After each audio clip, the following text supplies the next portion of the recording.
You know, I find it kind of funny that ProZD is bitching that he can't get industry jobs anymore in the voice acting area because now they're just fucking only looking for him to play Asian characters.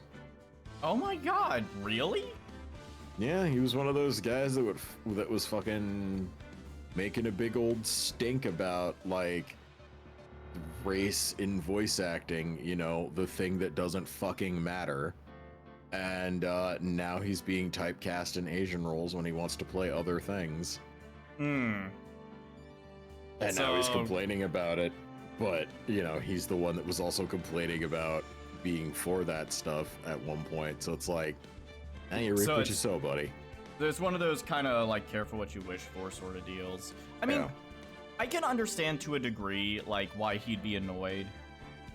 Oh yeah, no, but it sucks being typecast, but like, well, like, you know, also, I'm not out there picking up any jobs to voice act a fucking small kawaii anime girl. So, well, yeah, but it's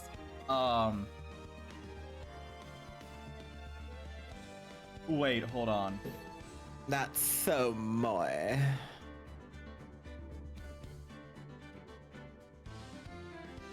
Huh. Okay, so hold on. I've got here, let me finish my thought on that before I talk about this other thing. So, I can understand the frustration of, like, you know, getting more people that are, let's just face it, not white into voice acting, because for a while there was, like, a huge amount of white voice actors, and there wasn't really opportunity for people of minority races, or whatever you want to call it. And, you know, I can understand that frustration wanting opportunity. As someone who is part of minority groups, I totally vibe with that feeling. But, you know, saying, oh, I want to be, you know, I wish there was more casting of, like, you know, if someone is, you know, of a certain race, that they get a voice actor of that race, you know, like, getting that, you know, getting those sort of roles and everything. But then, you know, when it happens and you're getting the roles that you asked for, you know, like, it's so hard to have, like, one stance or the other, because I'm seeing, like, the frustrations, I'm seeing what people want the resolution to be, and all that jazz. So, I mean, all I'm gonna say is I fucking love ProZD. He's fucking great. I love his style of humor and his skits. Oh yeah, no, he's great. Yeah, I just it's kind of rough though.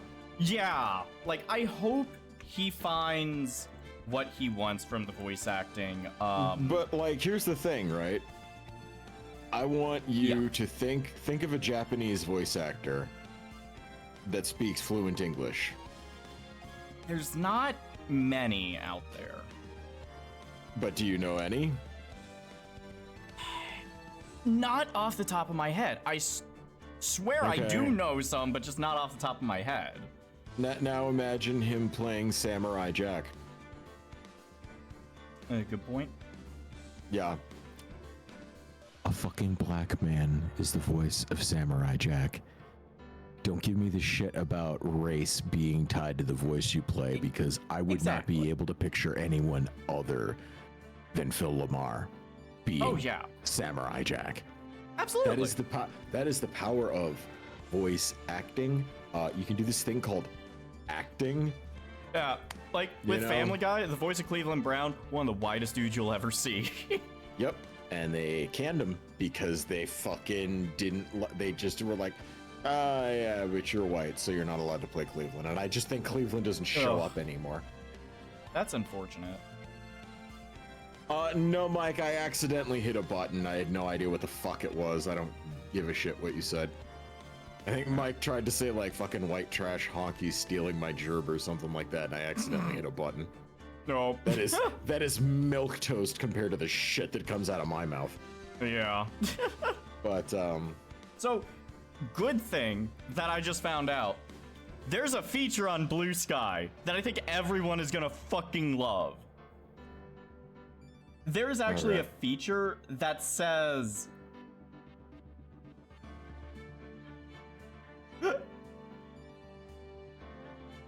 Get it out. I believe in you. So, when person A quote tweets person B, and either person A has blocked B, B has blocked A, or both, it'll pop up a message that says, content not available. This content is not available because one of the users involved has blocked the other.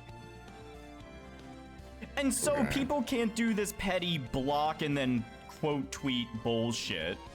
Good. Yeah, so Blue Sky is already like trying to be like, okay, stop with your fucking drama. Like, oh, that's cool. now if they could just get video support and some messaging, I'd be basically leaving Twitter tomorrow. But yeah, Idris Elba is another good example. That man plays an amazing African-American character in Cyberpunk 2077. Also plays an anthropomorphic echidna. Yes, he is the perfect voice for Knuckles. I do not care what anyone says. I do not know of any anthropomorphic echidnas that can voice act an anthropomorphic echidna, so I guess Idris Elba was the next best thing. Yeah, Idris Elba as Knuckles was the most interesting casting choice I've ever goddamn seen. Oh my god, I fucking adore it. I was here for it. It's like, yes, I do not appreciate Earth's fighters. They're very weak. However, I do love their grapes. The grapes are good. Who would win in a fight, Knuckles the Echidna or Vegeta? Oh, Vegeta, because he's Vegeta. But Knuckles is also the protector of the Master Emeralds. Okay. Or not Master, the Chaos Emeralds and the Master Emerald. God, I just... Okay. My Sonic lore, how dare I? Please don't bring Dragon Ball power scaling into this fucking Sonic the Hedgehog conversation. You'll incur wrath of people that argue about Super Sonic. Also, you canceled the stream on my end. I did? Oh, I'll have to pop it back up. It'll be Vegeta, touching little boys again, I see. Yeah, I don't know. Yeah. Hanging out with little boys in spandex again, I see. Yeah. I love you, Regina, but you can't keep doing this. I'm trying to think of other characters that have, like, you know, a character that isn't the right race portraying another character. Because Cleveland's a good one, white guy playing a black guy. I know, that was done in live action at one point.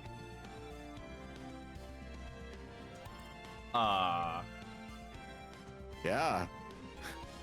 Me? You know what? Actually, hold on. I think it's time for us to get started with Ace Attorney. Here we go. Hold on. Let me swap over the stream here real quick, guys. Oh, I'm loving it. Anyways. No. So I think it was Fisher Stevens in Short Circuit.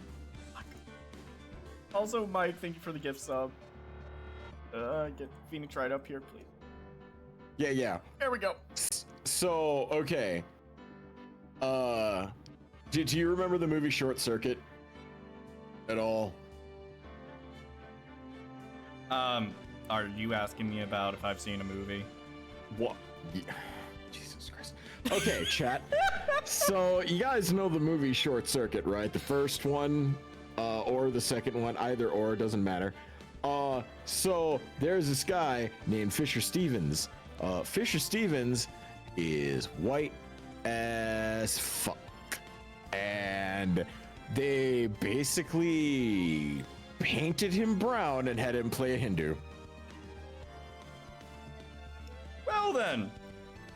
One of the most overdone, but you know, I'm sorry, girlie, I enjoyed throwing you to the ground this way. You know, like, fucking... Oof. I loved that movie. I love those movies so much, and Fisher Stevens sells it. I just crack the fuck up anytime I see him. I don't think... Apu Nahasapima Penelon is also not voiced by an Indian. And yet, he's an iconic character, so... This attempt to purge voice actors of ethnicity to try and match up is flat fucking retarded. Anyways, I should call him.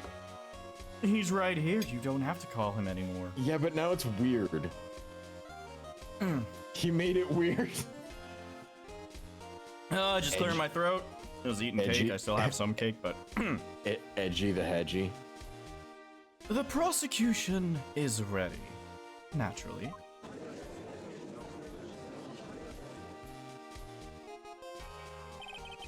Ms. Von Karma was shot in her right shoulder and is currently undergoing surgery. Luckily, Oh, sorry. Really right. You couldn't wait like 5 minutes for me to finish my opening statement. Sorry, babe. What I thought. Luckily, I have looked this case over and am familiar with the details. The prosecution seeks to prove the guilt of Mr. Matam God. The court acknowledges the prosecution.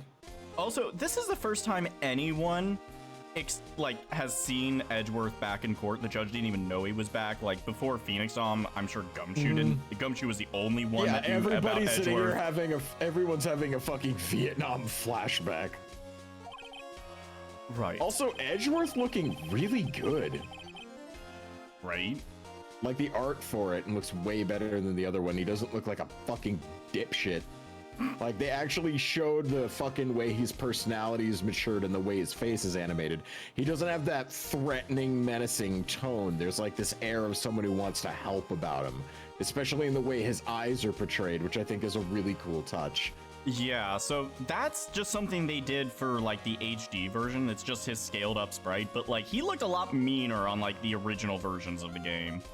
Like, wait, so they didn't change his sprite for the second game at all. It's just the HD version makes him look softer, which honestly fits his character way more than what they did in the original releases of the game. Oh, so is this the same sprite that they, or is this the same art that they would have used in the first chapter?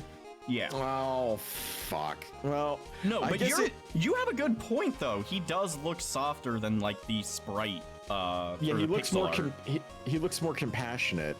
Yeah. Which, like, it shows for the character change, but I guess it's in my head now because I remember the sprite version and now he's a dick. But yeah, sorry about that. No, you're good. I'm geeking out because, like, the Edgeworth Phoenix dynamic was actually my favorite part of the first game. I know. Just wait. You're gonna fucking love this. I finally found the answer I was struggling for on my long journey this past year. By the time this case comes to an end, you too will know the answer. Now then, the prosecution would like to call its first witness. Please bring Detective Gumshoe to the witness stand. Always Dick first. Witness, your name and occupation. My name's Dick Gumshoe, sure. Fuck, Dick Gumshoe, sir. And I'm a gumshoe and a dick detective down at the precinct. For now. After this trial's over, I'm supposed to turn in my badge, sir. Detective Gumshoe?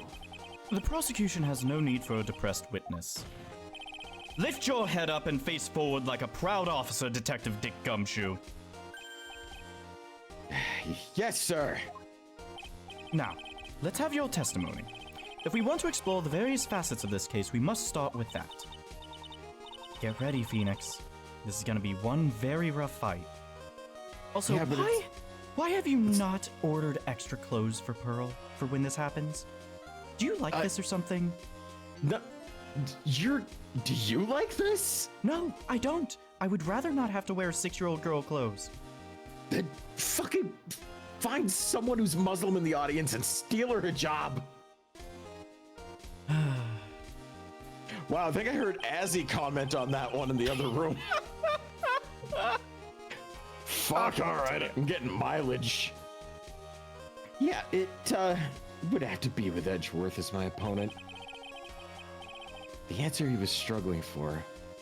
Interesting. Alright. Show me this answer that you finally found, Edgeworth.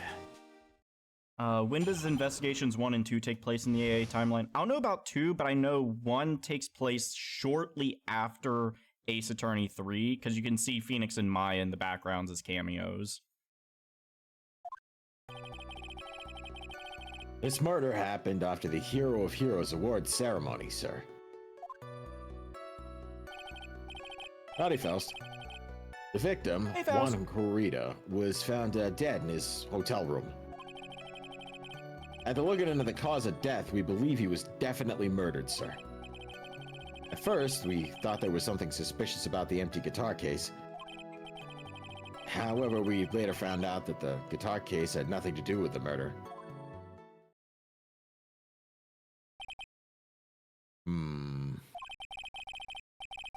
After the awards ceremony ended, the victim was alone in his room. Yes, sir. Both the victim and the defendant were alone in their rooms, sir. I see. Mr. Wright, you may begin your cross-examination. All right, here we go.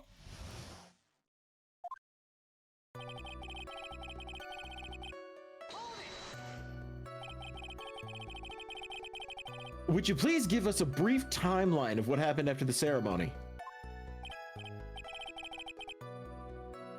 Okay, pal. Ceremony started at 6 p.m. It ended at around 8 p.m. and then there was a short break.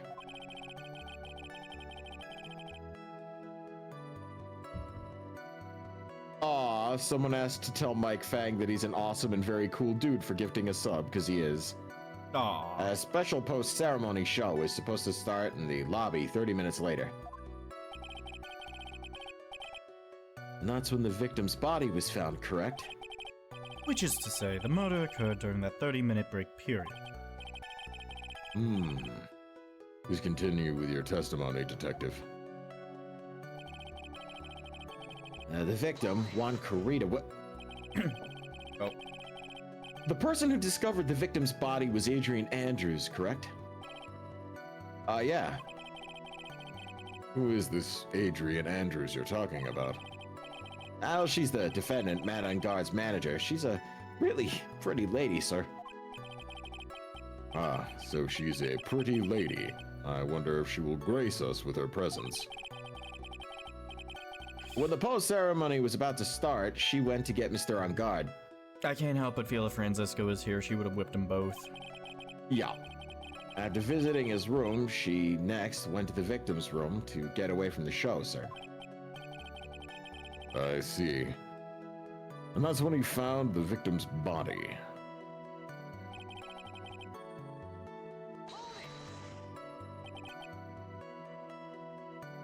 Whoop. Alright, so The cause of death, wasn't that because Mr. Carita was stabbed in the chest? Only a careless amateur would believe something so brainless as that, pal. If you take a good hard look at the crime photo, see, a real pro's attention would be drawn to the bandana. Banana. His bandana, sir. That's the thing wrapped around tightly around his neck, sir. Oh, yes, I see. His banana scented, but I'm sorry, I haven't had breakfast yet today. Judge needs his coffee.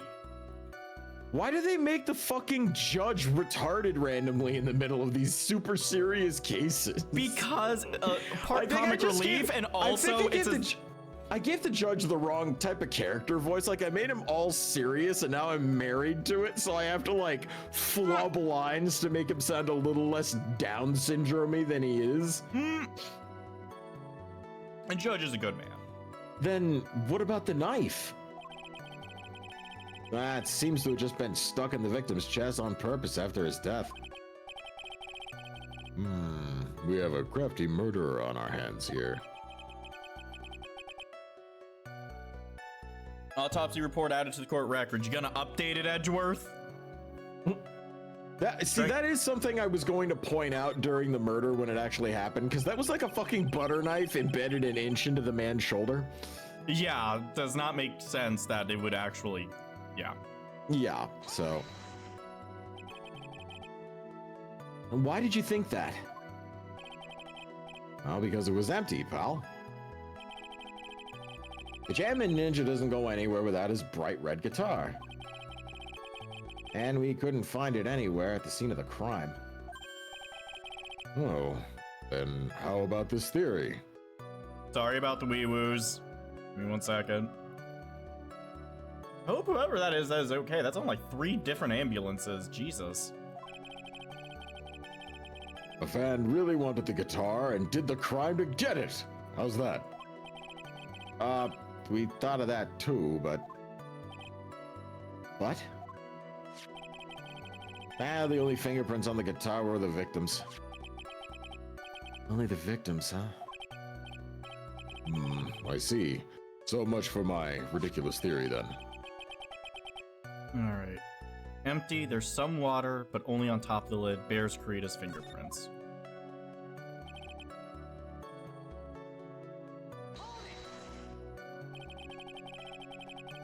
What convinced you that it had nothing to do with the case?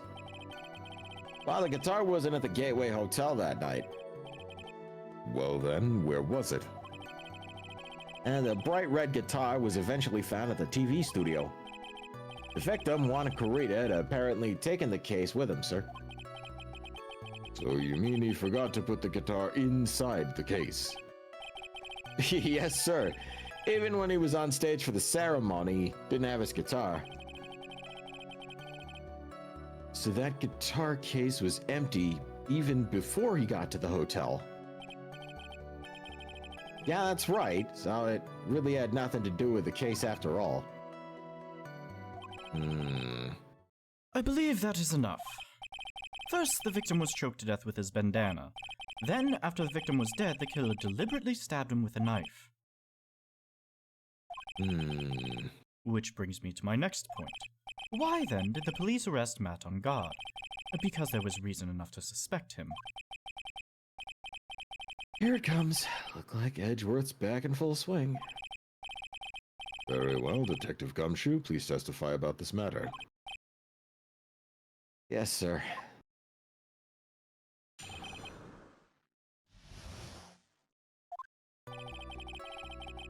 Matt on guard and Juan Kurita were huge rivals with each other. They each thought the other guy was in his way. That's the motive enough in my book. As for evidence, there's the Jammin' Ninja button. It was ripped off of the ninja costume and it was found in Mr. Angard's hakama. The defendant's fingerprints were also all over the knife. The defendant bought the knife for the crime, which makes this a premeditated murder. Oh, shit.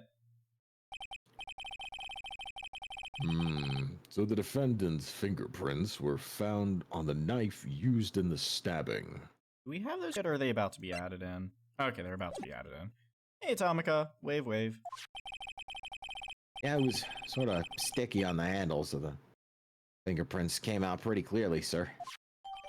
Alright, knife bears victim's blood and Angard's fingerprints. In the grip, Gatewater is engraved. The dinner knife.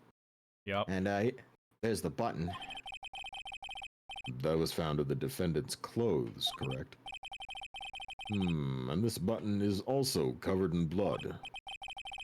Yeah, and we know that the blood on it is the victim's blood, sir. What? That's a lot of evidence. Like, a lot of evidence. Like... All this points very clearly to the defendant, doesn't it? Yes, it most certainly does, Your Honor. Ready to give in yet, right? I'll find a hole in your argument somehow. You'd love to find a hole, wouldn't you? You can press as hard as you'd like, just hurry up with your usual pointless questions. I should have called him.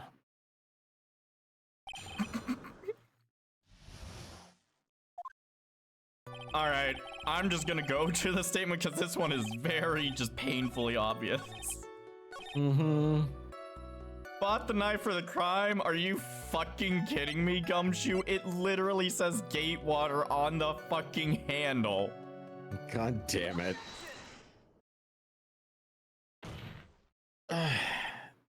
Wait a sec. What is it, pal? The basis of your argument was that this is a premeditated murder is simply that my client bought a knife beforehand. That's right, pal. The defendant. did not buy this knife. How, Yeah, take a good look at the handle of this knife. You'll see what I'm talking about. Aw? It has a Gatewater seal set into the handle. Gatewater? I think I heard that name somewhere before. That's the name of the hotel. The Gatewater Hotel. Oh! Is that uh-oh? The murder knife was actually property of the hotel. Which means this murder was not premeditated.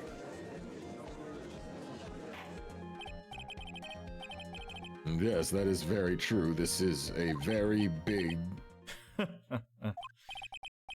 Oh, what is it, Mr. Edgeworth? I'm sorry, but the defense is simply too careless.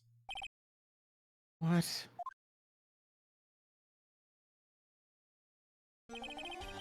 I think whether the crime was premeditated or not has already been determined. How so? I admit this knife is hotel property. There's no one currently on the police force that is dumb enough not to realize this.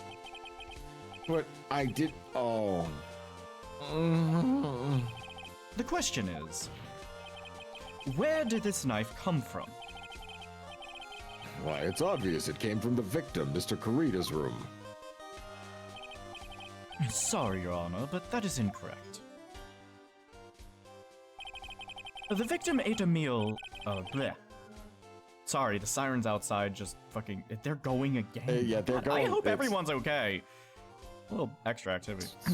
The victim ate a last meal before he was murdered. With that being the case, I would like to draw the court's attention to what is on top of the table. Oh, there's a knife and a fork on the table. And then... where in the world did this knife come from? If it pleases the court, I would like for us to recall the room of the defendant, Mr. Matt on guard. Especially what was on top of his table. There is something missing. Perhaps it is a single knife? We investigated the leftover dishes for fingerprints, and while we were investigating, we came to the conclusion that Mr. Matt on guard's knife was missing. But if he was going to grab a murder weapon from that room, why didn't he just grab the huge fucking katana and use that? Right, that is a prop katana. Are you serious right now? I mean, usually they don't go with the props. That's just the... Never mind. Mr. On guard had gone to the victim's room with the knife he had used during dinner. Also, that's a very good point. That katana did not look like a prop, though. I'll be honest. that was a hero. There was a naginata. That was a hero naginata and a hero katana, more than likely. Yeah. Like the main ones that they use. Why would he carry a knife on a visit? To kill, of course. And with that, I believe the prosecution has proven this was a premeditated murder. Edgeworth coming out swinging with logic. Amazing, Mr. Edgeworth. Absolutely brilliant. A very brilliantly clear deduction.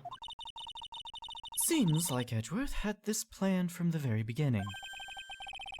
This must be one of those traps, and I just walked headlong into it. A murder weapon with fingerprints and a button from the victim's costume. There is quite a sizable amount of evidence here. I can safely say that any further deliberation is a waste of Your Honor's time. Although, I wouldn't mind if the defense were to present evidence not yet shown to the court. Evidence not yet shown. It means evidence that the court hasn't seen yet. In other words, new evidence. What does the defense have to say about this, Mr. Wright? Well, the defense would like to state that it's very glad that he's not being whipped violently for no reason and is at least being given a chance to speak. Like Mia. The judge is favoring the prosecution right now. If means there was something wrong here. Yeah, I know that gavel of his will be ringing out to the sound of our defeat. Mr. Wright, do you have something important and necessary to present to the court?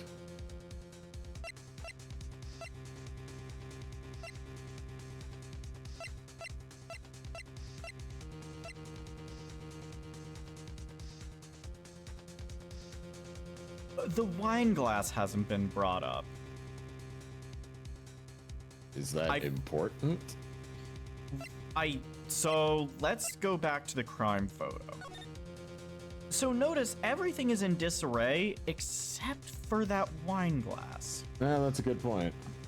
I mean, it's the only thread we've got, so... Yeah, go for it. Here is one. Also, I just want to say, I actually don't have the walkthrough open right now. I'm just going. One piece of evidence that catches my attention. Something that this court has yet to see. Mr. Wright? I'll say this one more time. I don't feel this trial needs to continue at all. However, I'm giving you one chance, and only one. What the judge is saying, right, is don't try pulling one of your usual bluffs here. If I mess this up, it's curtains for all of us. Never mind, I'm pulling up the walkthrough. Give me 1 second. Hold on. I forgot about this. Oh my god. It literally just instant. It will literally just instant kill you if you fuck up. I just need to make sure that I'm right. I'm pretty sure I'm right. Hold on a second. Oh my goodness. I just forgot about this. Are you Phoenix Wright? Shut up. Dies inside. Okay.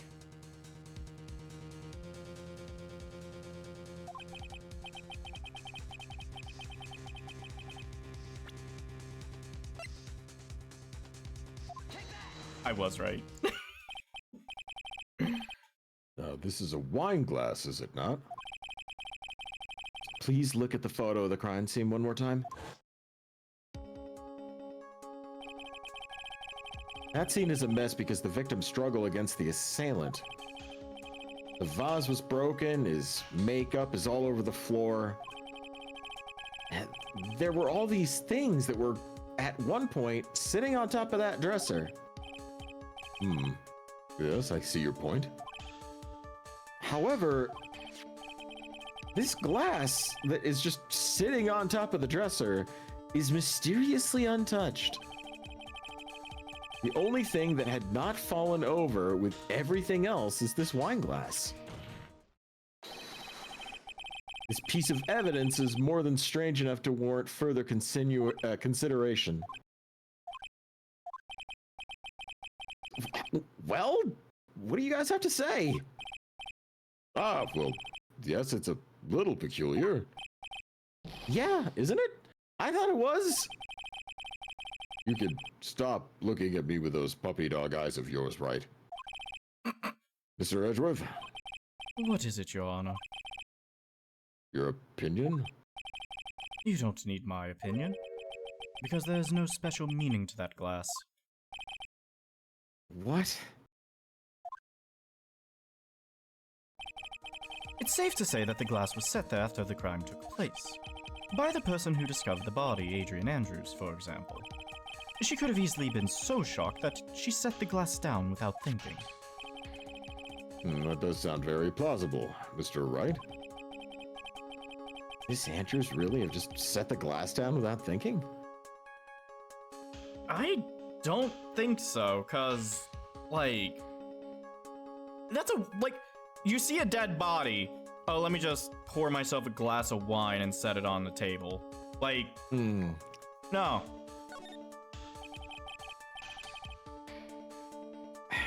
If I appear weak here, the trial's over. I can look for my proof later. For now, I should just trust my instinct and point with certainty. They just might fall for it if you're thought-provoking enough. The defense would like to challenge the prosecution's theory. We'd like to see something that proves it was Miss Andrews who set the cup on the table. You've turned the situation on its head yet again, as usual. Mr. Edgeworth, do you have any proof to back up your claim? Well, he's got any, he's just bluffing. Unlike Mr. Wright, I never say anything unless I have the evidence to support it. What? Just fucking dragging Phoenix. You're not thinking hard enough today, right? Did you think this wine glass escaped my notice? Yes. Of course it's been thoroughly inspected. For fingerprints. Oh, fingerprints. There were only one set of fingerprints left on this wine glass. Only one. Well, whose were they? They were not the victims nor the defendants. Rather, they were of one Adrian Andrews. What? Well, that is why I said that the person who had discovered the body had left it there. Are we done here, Mr. Wright? Oh, I can't believe I fell into another trap. Miss Andrews was probably holding the glass when she went to see Mr. Kurita. But upon seeing his dead body, she was stunned and set the glass down on the dresser. Well, what you said just makes a lot of sense. Just. Now do you see, Wright? You can't change any part of my scenario as it explains everything all too well. I thought long and hard this past year about what it means to be a prosecutor. Oh, I bet you thought long and hard, all right. And from here on out, I will show you the answer I have come to discover. Whoa, wait a second, Mr. Edgeworth. I think the prosecution has proved enough evidence for my time to enter the verdict. Unfortunately, I cannot allow you to pass judgment yet. The prosecution has yet another witness we would like the court to hear from. Another witness? Yes. Bailiff, please bring in the next witness. What in the world is Mr. Edgeworth thinking? There's gotta be a way we can get a message to him or something about...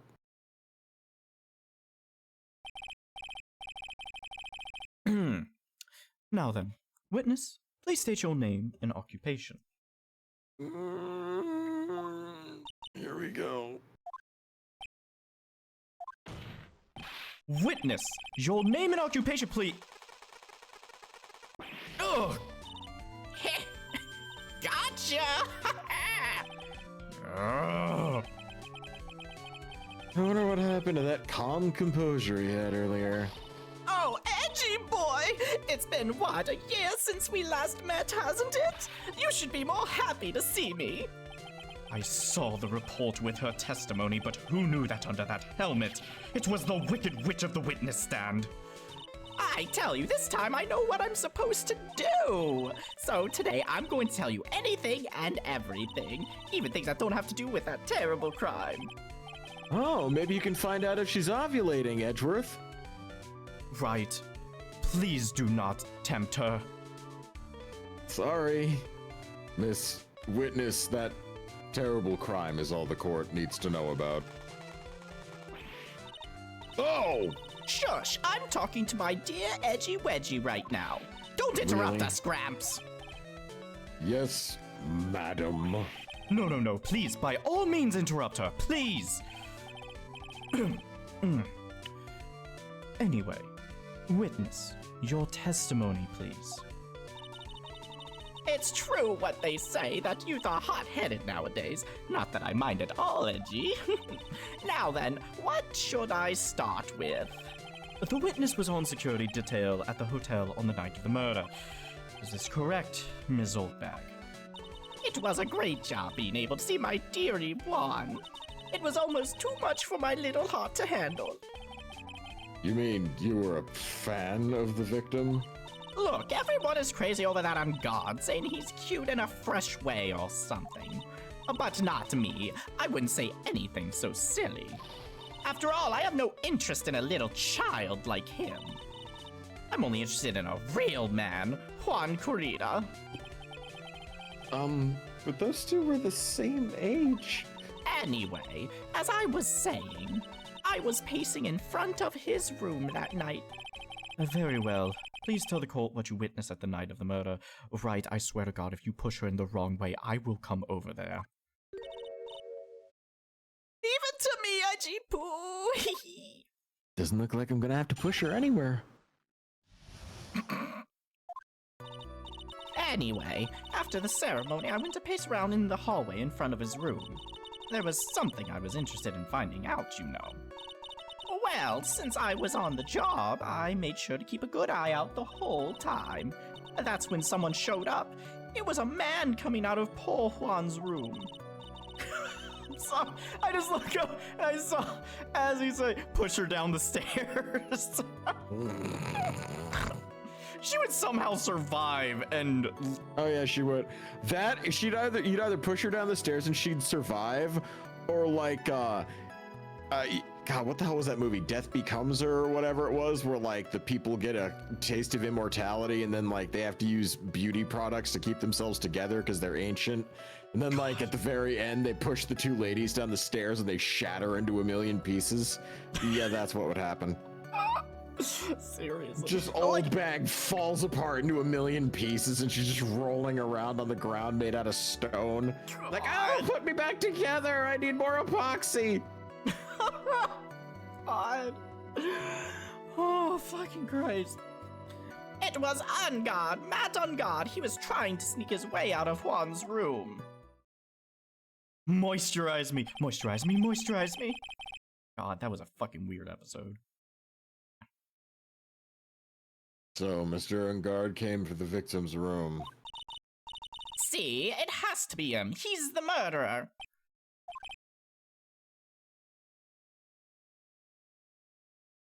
I see.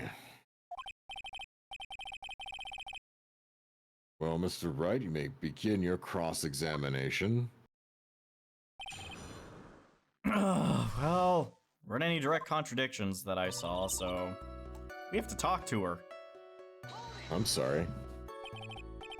Well, you have to talk to her. Miss Old Hag, what was your post on that night? The lobby. I was supposed to help set up the stage for that trifling show. But I refused to help, I'll have you know. It was for that lead-headed samurai show. Heh, I even took out a few of the nails. Maybe it was a good thing the show didn't go on. Besides, that manager with the glasses seemed to be working hard at it without me. So I thought I'd take a break and spread my wings a little. And that's when you went to hang around the victim's door.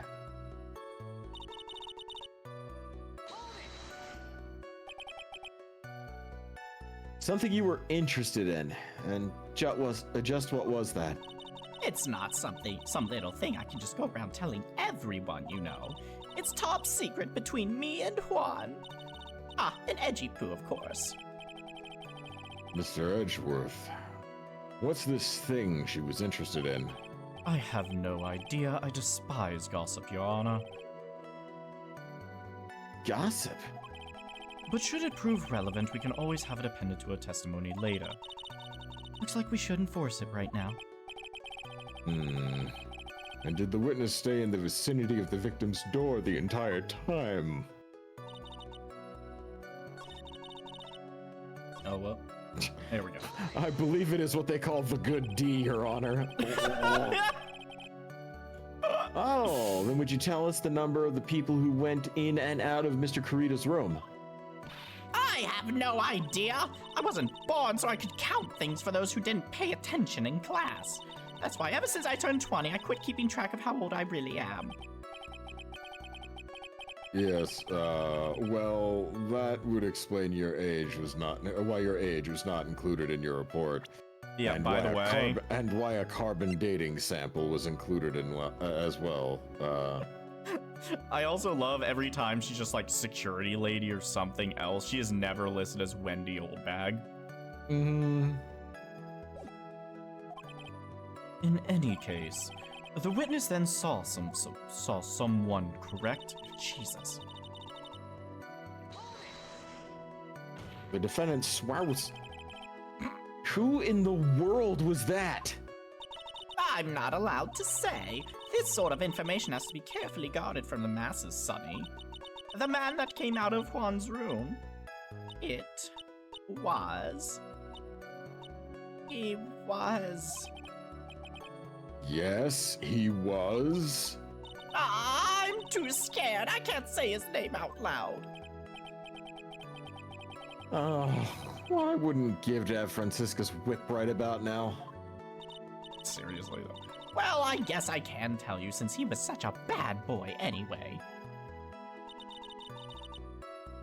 Yeah, shouldn't this literally be a case of like he was withholding evidence? Ta-da. Or she is? You saw my client. Are you sure about that? Yesy. Really? Annoying brat! When I say I saw someone, I saw that person. Why do I get a sense of deja vu all of a sudden? Maybe to avoid a repeat of last year, I should delve into this a bit further. So, just so you know, last year, do you remember what she testified that she saw Will Powers go past the security camera? What she Yeah. really saw was the Steel Samurai in costume. Mm-hmm. So, Yes, you probably want to, check their clothes. All right, please tell the court about the man's clothes in more detail. What a troublesome man you are, really, as if something like that matters. Yeah, Wendy, it does. Now what was it? Oh yes, it was that thing. That thing. That gaudy thing! He's always wearing. Thing I sent you. Do you have that thing? That thing I sent you. you know, most of the time I like when you get close to the mic. Right now, I feel your tongue in my ear, and I'm not a fan of it.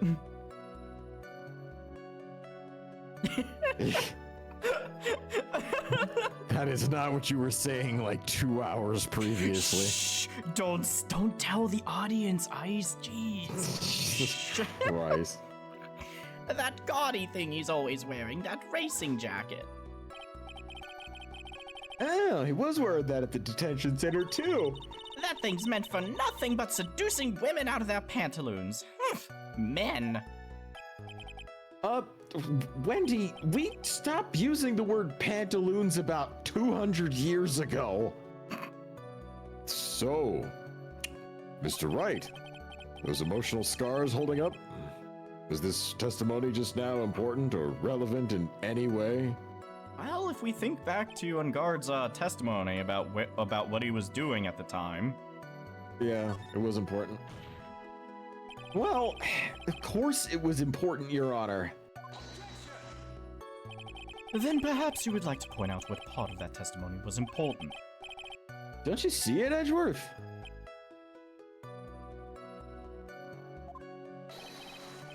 Your Honor, I request what the witness said about the jacket to be appended to her testimony. I don't quite see where you're going with this, but all right, witness, please. Oh, well, I don't like to badmouth anyone without reason, but if I must. He was wearing his flashy racing jacket. Honestly, it's all just for show. Except maybe that's a load of shit. Yeah, so... That outfit doesn't have Hakama on it. This old bag. What? Don't say my name for no reason. All right, Fossil Fanny, do you know what this is? No, it's button number 2 on the Gem Ninja's costume. Oh, very good. Jeez, I know she's an obsessed fan. She identified it in a single glance. Not just a button, but button number 2. Yeah. Give it here, give it here. If you don't give it to me, I'll punish you with this. I'm deeply alarmed by how fast you're able to get that fucking fishbowl on and off your head. Yeah, it is. She's very fast at that. And she is really a diehard fan to want a button covered in blood. I bet she'd lick it off. Ew. This button was discovered on Mr. Ungard's body during a full body search. See? This button proves beyond a shadow of a doubt it was that rascal Ungard.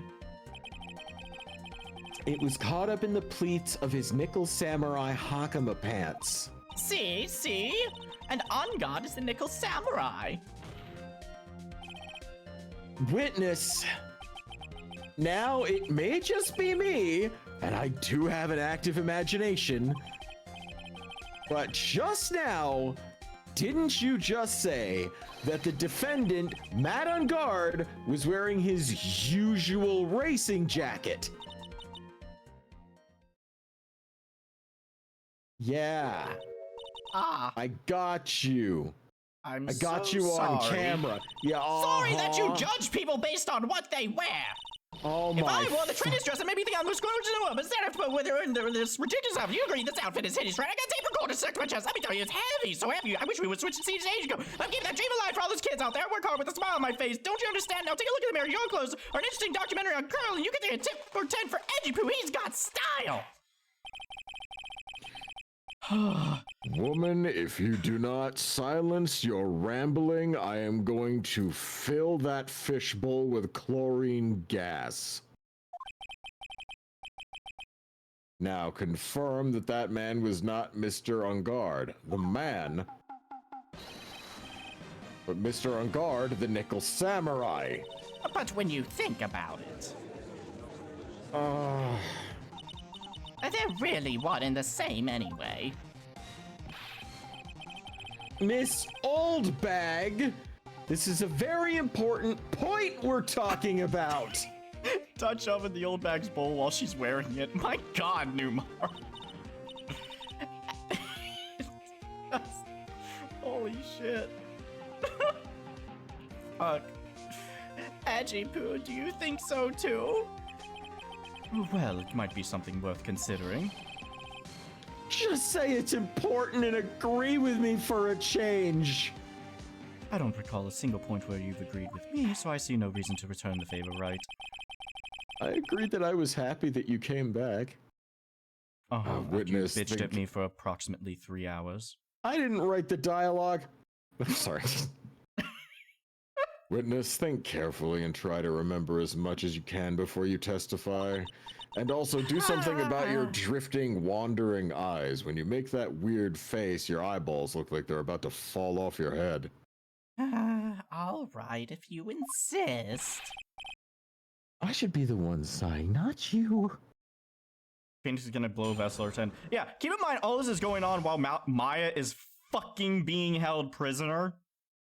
Like... Yeah, I if you guys hadn't noticed, I am playing Phoenix pretty exasperated for a reason. On guard, on guard. Ah, yes, now I remember. The Nickel Samurai. That's right, it was the Nickel Samurai that I saw. Yes, it would have been convenient for him to wear his costume during the murder. He had to go to that post-ceremony stage show right after the crime, you know. So he must have worn that Nickel Samurai costume when he was stabbing poor Juan. Stabbing?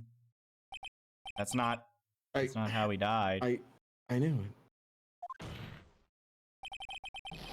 I knew you'd say he was inside the costume. What? Did you think there could have been someone else inside that costume? Don't be a bad little boy thinking such rude things. But the possibility does exist. Ah, young'uns today. I told you, there's no way it was anyone else. How do you know that?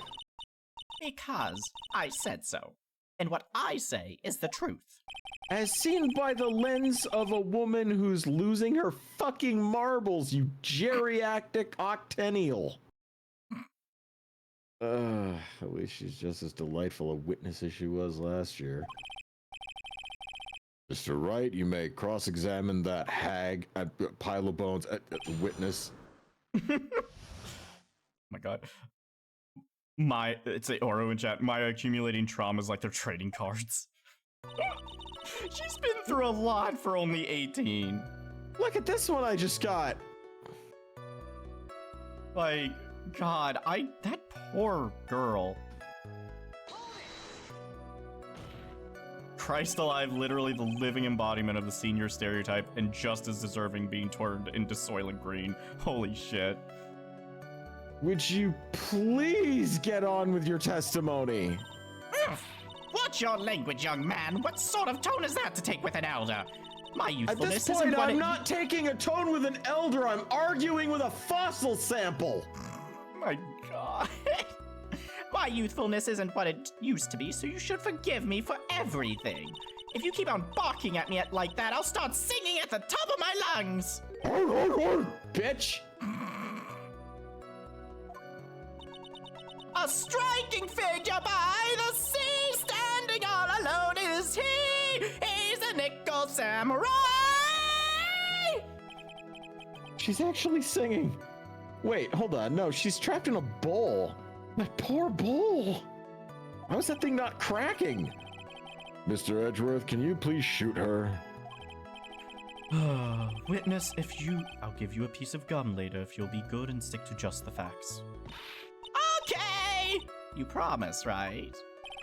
Right, I'll be sending the bill for the chewing gum to your office at a later date. Oh, why didn't you just give her a fucking Scooby snack, Miles? It's like fucking 99 cents. This is the pettiest fucking bill I've ever fucking seen.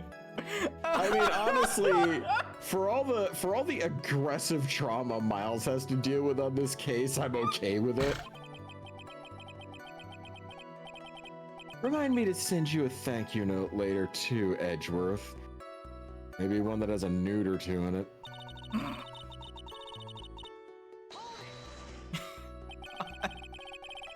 Be a little bit more careful with your testimony, please. Not too long ago, you said he was wearing his racing jacket, and now he's not. Not too long ago. Let me ask you this. When you were itty-bitty, what was your grand dream? What? What did you want to be when you grew up, whippersnapper? My dream, huh? Well, I wanted to be a Judge Wagner, hero of the public's courts, so what? See? And look at where you are now. You're not Judge Wagner, are you? Are you? Well... What I said earlier. Who puts any weight into things like that? The now is everything. I can't be held responsible for the past. Since when did courtroom become theatrics over testimonies? All that matters is that man was inside that costume. Isn't that enough? God, this That's woman. not how the law works. No, it's not. Also, pressing that statement was an achievement, apparently. And why would that be?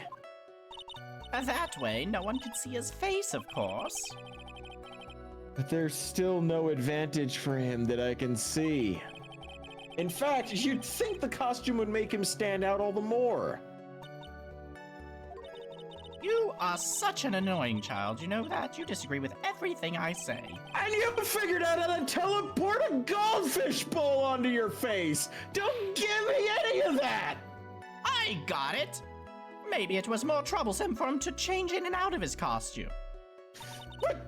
If he fucking killed someone in that costume, he would have blood splatter on it from the stabbing if he was wearing it at the time. God. Was there anyone else scheduled to appear at the post-ceremony show? Well, all the contestants were supposed to go on stage in a friendly gesture thing. And that included the Jammin' Ninja. Of course it included him! And that's why when On Guard came out of Dear Juan's room, I didn't give it a second thought. Fucking... I see. Well, anyway. Oh, that's right. I was supposed to just go here and where's yeah, there we go. Yeah, throw it directly in her face, please. Nope, I fucked up. Smooth moves, X-Lax. Where's your fucking walkthrough? I'm not using okay, it. Hop. I'm trying to I'm remember. fine. I'm fine, Hop. I'm just acting, doing my thing. Yeah. All right, so let me ask you one last time. The person you saw, it really was the Nickel Samurai, right? As showy as ever. Haven't I been saying that from the very beginning? No, you haven't! God, can I throw in the towel yet? You don't need to think too hard on this one. Huh? There's a contradiction in her testimony. It's sitting in plain sight. The question is what that contradiction means for us. Well, I have to figure out what you're talking about first, but okay. All right, let's Thanks for Yes, the I words remember. of wisdom, Asian Yoda. Nickel Samurai, that's right. It was Nickel Samurai I saw. It would have been convenient for him to wear his costume during the murder. We got the post-ceremony stage show. Must have worn the Nickel Samurai costume when he was 7 for 1. This feels like an Ace Attorney statement. Like, this feels like this is the one. Yeah. See, here's the thing. I don't remember everything about these games, but let's see. Must have worn... So, what I'm looking for is evidence that proves... that he wasn't. There's the attempted suicides. Ripped from his costume. Found in his comma. Bears the... Oh! If he... Oh, okay, I just got it. If he was wearing that costume, he wouldn't have been able to put fingerprints on it. Exactly. He was wearing gloves if that was the case. There we go!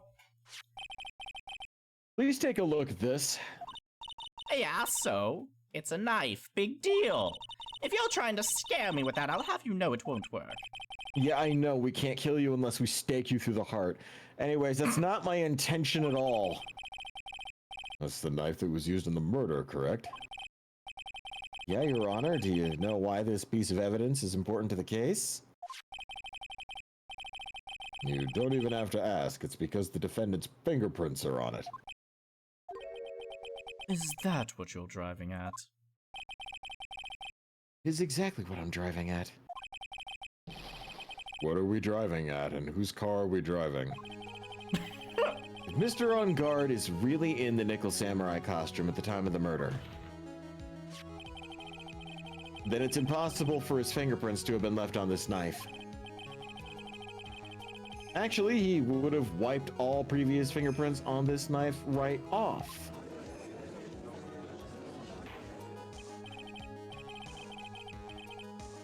Well, that's right. The Nickel Samurai wears gloves, doesn't he? He probably took his gloves off before he began the stabbing. And why would he do something like that? To leave his prints on the murder weapon? There is no way that he would do something like that. However, there is one possibility. Then let's hear your possibility. It's very simple. The defendant went to the victim's room while in costume as the Nickel Samurai. At that time, the defendant held no intent to murder. He was probably just going to relax and talk with the victim about the stage show. Which is why he took his gloves off. But the murder still took place. It's well known that there was bad blood between the defendant and the victim.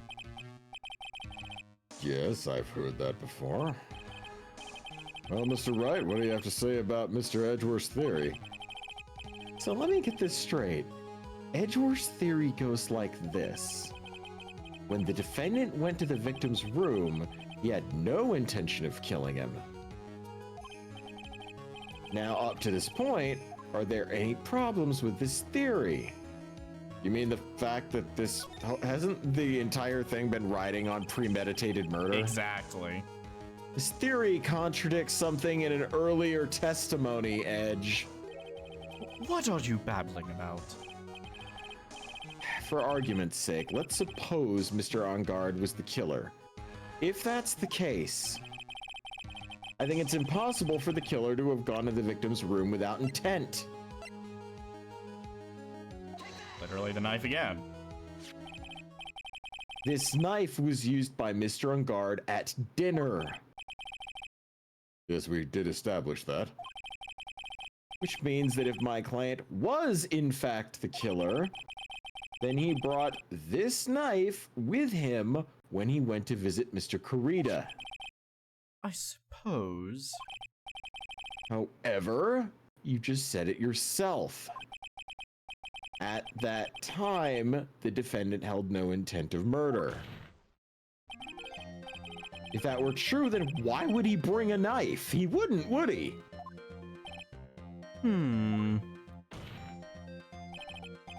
Which means, Mr. Edgeworth, your theory was flawed from the supposition one. And one more thing. If the murderer was wearing the costume at the time of the murder, then there should be glove marks left on this knife. Which means the defendant's fingerprint shouldn't be all over it like bees on a hive. And that brings me to my final point. This knife was planted by the real killer to hide the identity and mislead us. I just saw, man, they're gonna hate fuck so hard after this case. Yeah. Honestly, yeah. Order, I say! Order in the court! Was this knife really planted by the killer?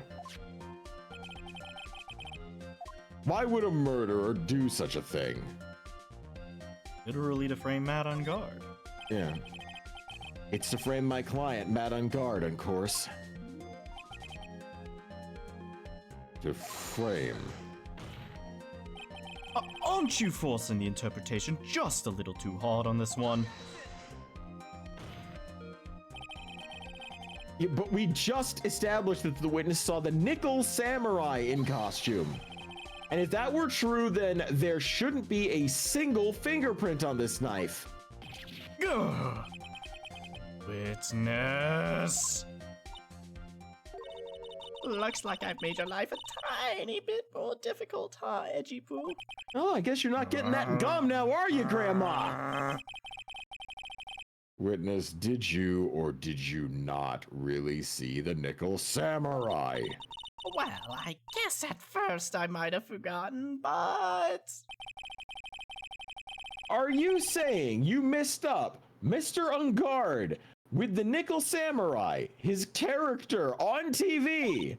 But I mean, I can't really do anything about that now. Look, I was waiting around in front of their doors because, well, I wasn't waiting around for the nickel samurai, that's for sure. She wasn't waiting for the nickel samurai. All right then, who were you waiting around for then? That's top secret to anyone outside of security. You are in a court of law! I have a feeling that you were waiting for Mr. Juan Corrida. Am I correct, witness? Ha ha ha! The way you think, you are a sad amateur with a terrible case of nearsightedness. Amateur? Me? What am I an amateur of? Court of law means absolutely nothing to these people.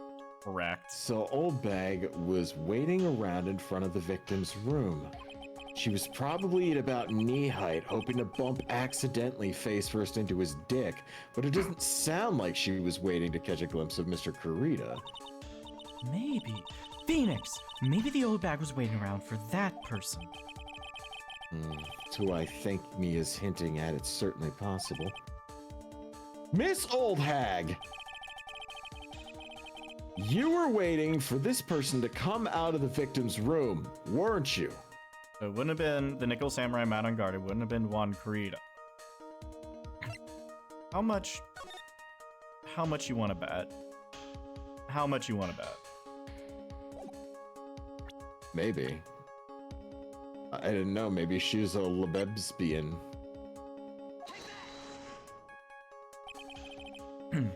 Who is this person?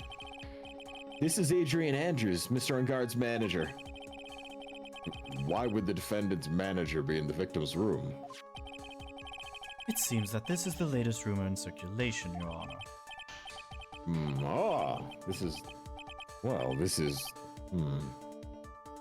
I see. The judge seems to be really into the article, if it can be called such a thing. And this manager with the initials AA, are you saying it's... Adrian Andrews, without a doubt, the witness thought so as well. Looks like you found me out. Well, that's fine. I can throw away this whole sworn to confidentiality stuff then. Witness, what in the world are you? Watch out, Phoenix. Got a bad feeling about this. A very bad feeling. I got some information. Some very secret information from a certain source. So that's why I was doing my own little investigation. In secret, of course. But what for? Oh, just for myself. Personal reasons and all that. You are withholding evidence in a court of law deliberately under oath. Well, Mr. Edgeworth, how will you proceed from here? I really don't want to do this, however, I cannot simply let this point slide. I see. Very well then, witness, please testify about this secret information that you've got. Get ready! This is going to take the wind out of you young'uns. I'm sure we're all capable of handling this, really. It's not like we're 10 years old. We're 10,000 like you are. Sorry, I was... there we go.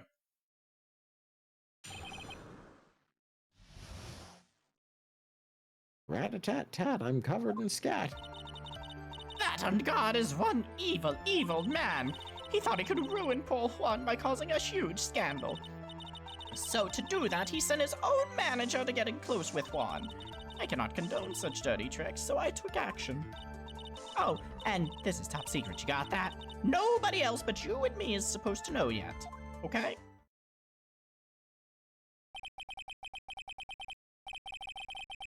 The defendant sent his manager. Distasteful topic for this court. What? Nobody's above gossip. And isn't there a saying, the truth is never pleasant? Heard of that one before, but I've had heard something about old women. Mr. Edgeworth, what about this Adrian Andrews person? We have looked into this matter and found that the truth the article proposes is, in fact, baseless gossip. But should this be true, then this proves that the defendant did bear ill will towards the victim. This means I have to smash this rumor once and for all. Now then, Mr. Wright, you may cross-examine this fucked up old fossil. Be careful. The old bag seems rather excited right now. That's right, and God is nothing but your average foul-blooded youth. Well, as the old saying goes, you gotta burn old bags with fire. Same with witches, actually. Well, tired of firing up the afterburners and hit the highway to the danger zone. I love the references they put in here that are absolutely time-based references, and people will not understand them after a certain amount of time. Highway to the Danger Zone is a classic song. It is, but there will come a day where it is lost to the throes of time. I highly doubt that. I really hope 80s, not, 80s music is iconic as shit. I mean, I'm not arguing that at all, just, whew. There's some other choice references they put in these games. Let's see. Send his own manager to get in close with. Oh, wait. It's already published. What are you talking about? Damn it. I hate this. I'm surprised Dandy saw Top Gun. Ha! That's funny, Ottman. Because I haven't. I love getting people's hopes up and then just immediately shutting them down when it comes to movies. I know enough about popular movies through cultural osmosis that I can fake it for just long enough to give them hope and then just, nope, haven't seen it. What have I seen? You know, I can't recall right now. It's not much. It really isn't. Let's just press this statement. Wait. What? I'm a busy woman. Tea time with the kids is over. Secret information that no one else knows yet? If that's true, then how do you know this secret information? Huh? Oh, well, that's because I'm a pro. Yes, that's it. A professional what? It's a secret. Even if you drilled a hole into my brain, you'll never find out. That's because the brain is tiny. How in the world did that old bag get such a secret piece of information? Well, I think I know. I think I know. Yeah. Also, hold on. Newmar said, you literally responded to me saying Puss in Boots, The Last Wish was a good movie, Dandy. Yeah, no, I've seen it. Yeah, absolutely. I have seen that one. It has a hot furry in it. Of course I've fucking seen it. I would absolutely rail death. Probably be the last fuck of my life, but I don't care. Worth it.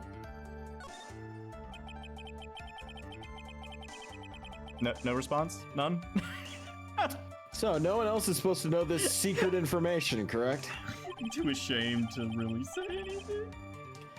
That's true, then why do you know it, Miss Old Bag? Why are you looking at me like that? Stop that! Witness! Hate to say it, but this is how you came to acquire your secret info, isn't it? The investigative photographer, a lot of heart. Oh, yes. I remember that mischievous girl. She reported that she'd lost a certain note she had written to herself. She reported such a thing. On that piece of paper, she had written down some of her impressions about the relationship between the victim and Miss Andrews. What? Outrageous ideas, you say?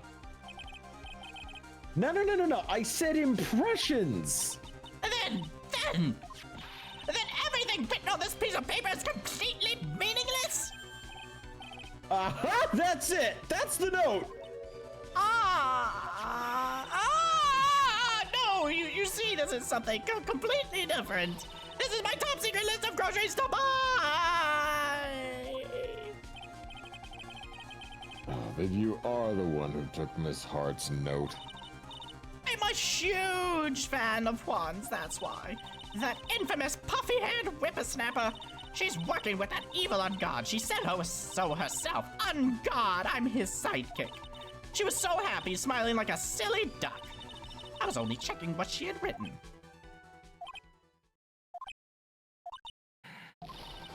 Edgy Pooh, you believe me, don't you? Oh, I was only trying to help out like the angel I am.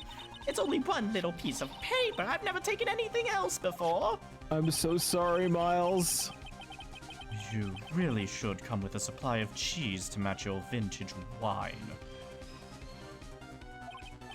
Oof. Well, it only was a piece of paper. I suppose we can overlook it just this once, along with her withholding a bunch of information and everything else. Well, she looks like she's sorry. Should I forgive her?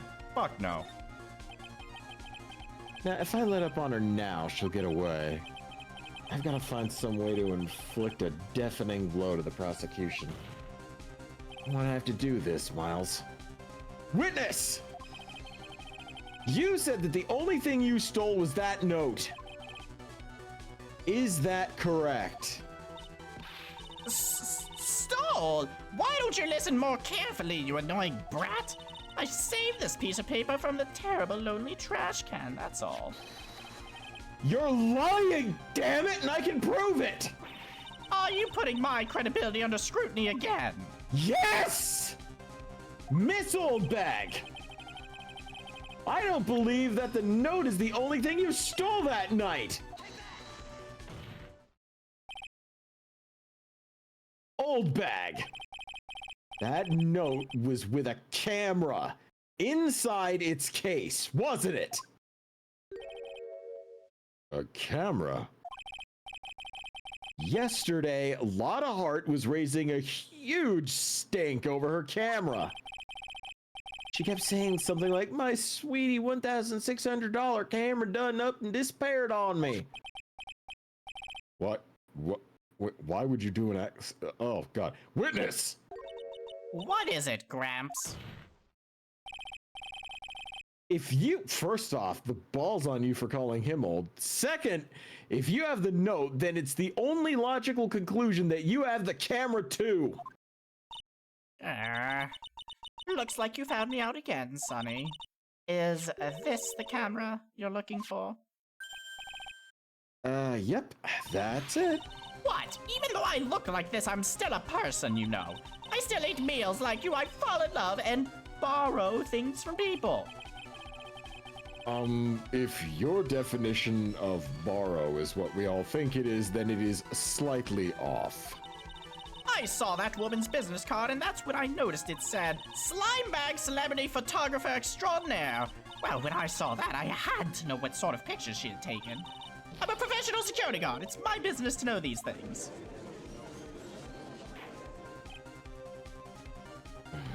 Bailiff.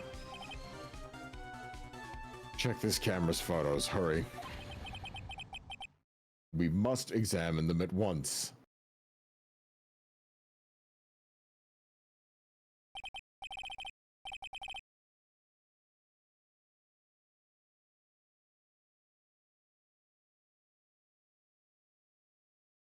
All right. Well, Mr. Edgeworth, what do we have? There's only one photo that seems to be relevant to this case. Please present it to the court.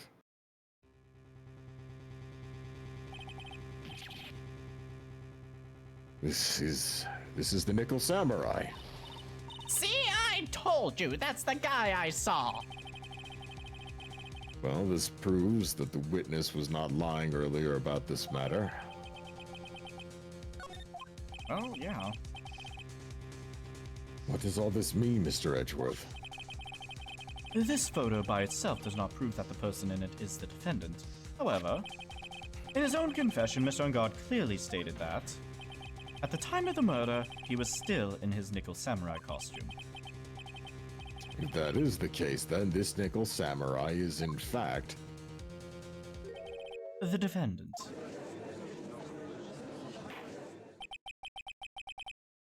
How did it come to this? I think this brings us to the end. We have examined every piece of evidence thoroughly. Final comments, Mr. Wright? The court will consider them before we close. Do you agree with this photo as it is decisive evidence against your client? This photo really is decisive, then we are screwed. But if I raise an objection here and blow it, then I just put Maya's life in jeopardy. Can't make a mistake here. There's only one road out of this mess.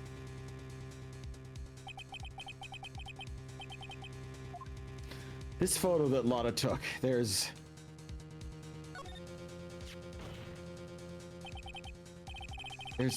something strange with this photo. I knew this was coming, right? Your thoughts, Mr. Edgeworth? I think we can all agree there's nothing strange with this photo. There's no way for the defense to debunk this photo, even with a bunker buster. Debunk with a bunker buster? Is that what you're going to plan to do, Mr. Wright? Isn't that the armored core thing? No, a bunker buster is a certain type of bomb used to blow up shelters and bunkers. What's the really powerful armored core weapon that like you and Slug were like talking? Or it's a fucking meme. It's a bunker buster. Oh, it is called a bunker buster. Okay. Or it's a impact hammer or something. No, it had Anyways, bust, bunker, please, and then it, please look at the photo one more time. You really believe you can honestly find something wrong with this photo? Pile bunker. Thank you, Numar. That's it. Then you should only need one chance, correct? Yeah, well, I had to find something wrong with this photo. I can't let this chance go by. Where the heck did she take this photo from anyways? It's a lot of focus. Why can't you take a good shot, especially when it counts? Now then, let's hear your objection. Yep, that's a... Alright.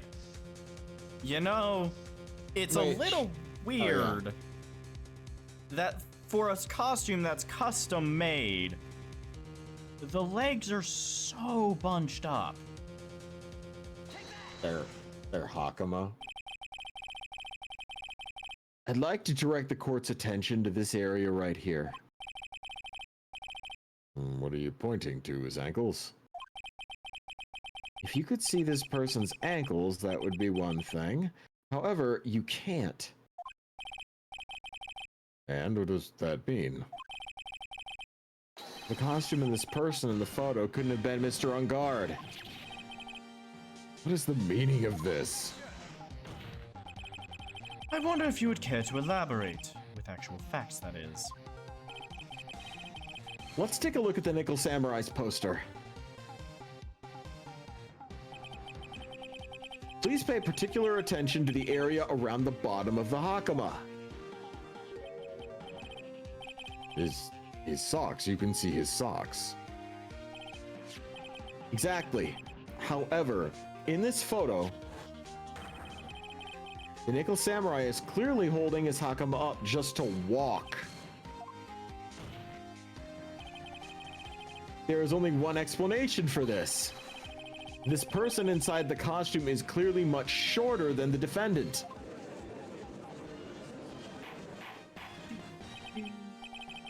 All right, I think I turned things around for myself this time.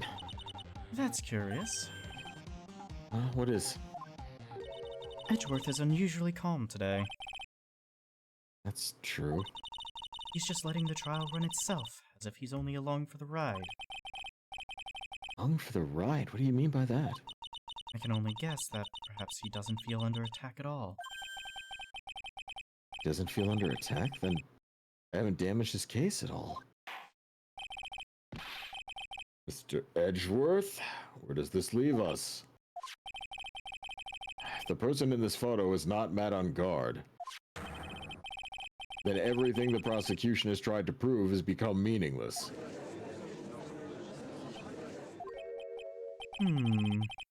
I figured it would come to this. What? Right. I have something I want to ask you. I think you have proven that the person inside this costume is not Matt on guard. In that case, who is this a photo of?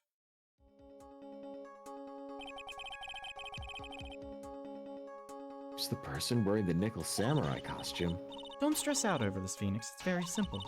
What you should be focused on is Edgeworth's attitude, don't you think? Yeah, why is he so calm? Mr. Wright, let's hear your thoughts. Who is the person in this photograph?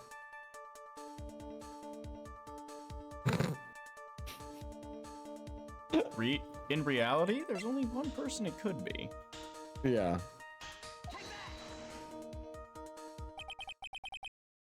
Adrian Andrews.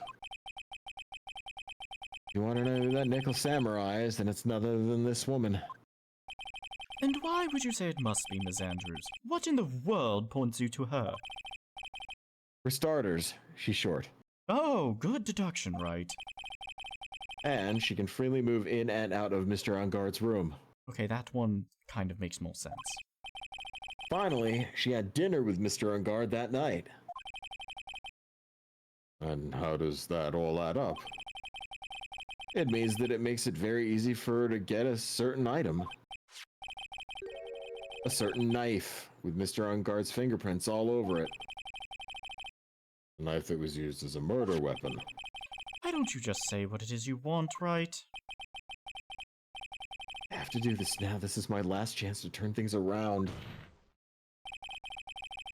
The defense moves to indict Miss Adrian Andrews in the murder of Juan Corrida.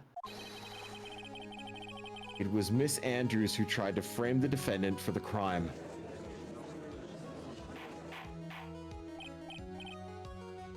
Order, order, order! It looks like this trial has hit a most unexpected development. Mr. Edgeworth? Yes, Your Honor. Court is assuming a subpoena for Miss Adrian Andrews. The verdict cannot be passed without first hearing her testimony. Alright, this is it. This is kind of bad for us. Huh? What do you mean? If Adrian Andrews is summoned to court as a witness, it means the trial will go on for another day. One more day. Shit! Well, I don't get a verdict today, then Maya... Now then, we shall set Miss Andrews' testimony for tomorrow. What am I supposed to do? The judge is about to adjourn the court. Now then.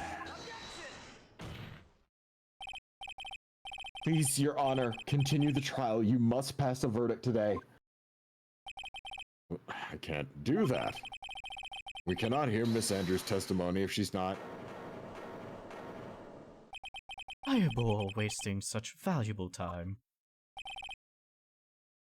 Edgeworth? Your Honor, I request that you please continue with today's trial. But... we cannot continue due to this unexpected development. Tusk. Unexpected development. I think you underestimate me, Your Honor. And what do you mean by that? That Mr. Phoenix Wright would slave his way to subpoenaing Ms. Adrian Andrews is all happening according to plan, even if Wright was a bit slow to catch on. What? What? What?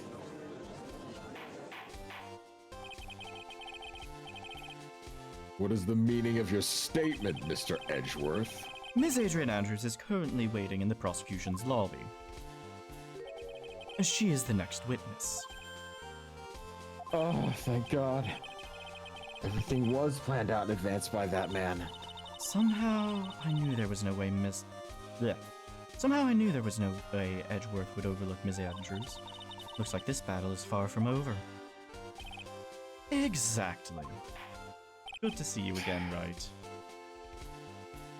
Very well. We will call the next witness. However, before we proceed, we shall take a 10-minute recess. Please prepare your witness in that time, Mr. Edgeworth. The court will now take a 10-minute recess. Chad is just like Edgeworth on that 5D chess with multiverse time travel. Yeah, Edgeworth is very on top of his game right now. I mean, I wish there was a way Phoenix could literally just take Edgeworth aside and be like, hey, this court trial is great and all, but like, Maya's been abducted and she's going to be assassinated if we don't wrap this up today. Can you fucking help maybe? I'm fine with the trial going, however, just please, my fucking friend's gonna fucking die. Miles, do you have empathy? Did you figure that one out in that time span that you were gone, please? Knowing me, Edgeworth would be like, I know. Dude, I can't believe that Adrian. No way, not cool and collected Adrian Andrews. Well, she is your manager. It would have been very easy for her to pull this off. The only person who had easy access to the knife you used at dinner was her. So, after the ceremony during the break, huh? I was sleeping like a log the entire time. See, she could have also easily planted that blood-covered button on your Hakama. Because she was the one that came to wake me up? Then, dude, you're saying it really was her? Yeah, she's the real killer. The one who murdered Juan Carita. But why? I thought she was buds with Juan. She has her own agenda. I honestly don't think that she did it, Dandy. Her own agenda? What are you talking about, bro? I'm sure you'll see by the time this trial's over. It'll be alright. I'll get you acquitted by the end of the day. Get me a verdict that's refreshing like a spring breeze, okay, Mr. Lawyer Dude? Phoenix. Honestly, Dandy, I'm starting to actually think Ungard did it. What? Yeah, I'm honestly... He is not acting like literally any of the other fucking witnesses so far, like any of the other defendants so far. Literally, he's the only one who's calm and collected this entire time. the way he is being written, like everybody else panics and stresses the fuck out. He has just been mellow this whole time, and I know Surfer Bro can give a veneer of that, but like he is acting like everything is just fine and he knows he's a-okay. Yeah, So I think he might, I think he literally might have done it. I just don't think he did it. Interesting.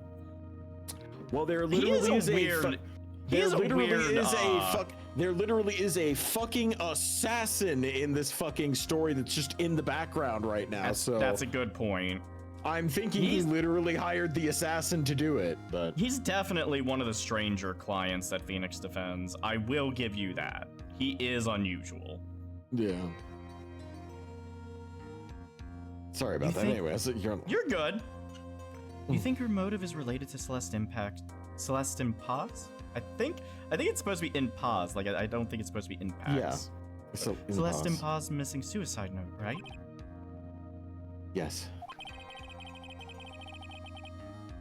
Miss Andrews depends on Miss Impas as her strength and reason to live. But then Miss Impas suddenly killed herself. Sounded like she left a suicide note, and the person thought to have hidden it. Is Juan Carita the victim of this murder? And that's why I think that Miss Andrews got close to Mr. Carita. All to get that suicide note back. That sounds plausible, but one thing bothers me. What? Who was it that first told us about their relationship? Better stated, Miss Andrews' dependency issues with regards to Miss Impa? Miss Edgeworth. Looks like he's still the one in command of this ship. Don't let your guard down yet.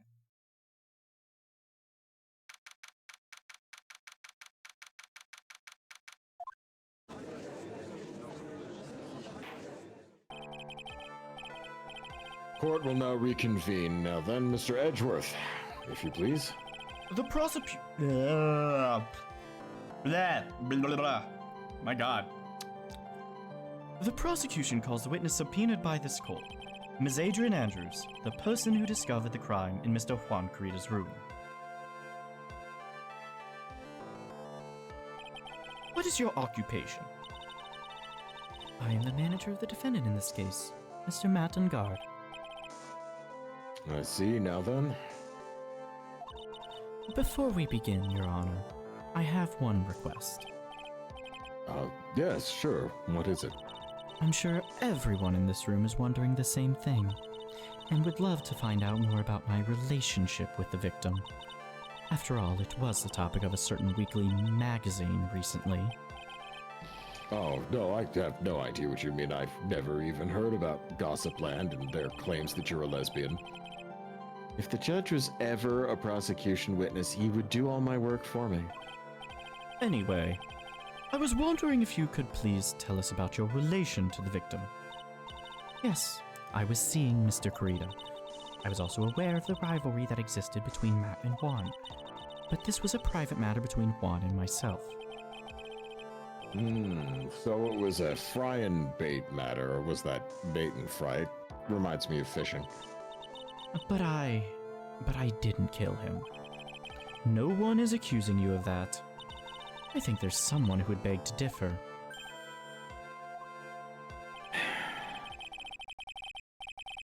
I think we all understand your relationship with the victim now, Miss Andrews. Very well then. Witness, please testify to the court about what happened when you discovered the murder that had taken place.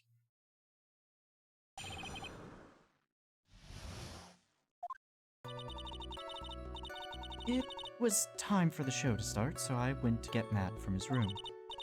After that, I went to Juan's room. And there was his dad's body. I was in shock. What I saw was, naturally, the exact same scene as in the crime scene photo. I felt as though I was about to faint, so I poured myself a glass of juice. Juice, huh? And what was the proof on that juice? I hate that they fucking... Not wine! Hashtag not wine. Yes, Sadly, I didn't remember not to touch things at the scene of a crime, and I disturbed this crime scene by moving this one thing. And that is when the fingerprints on the wine glass were made, Your Honor.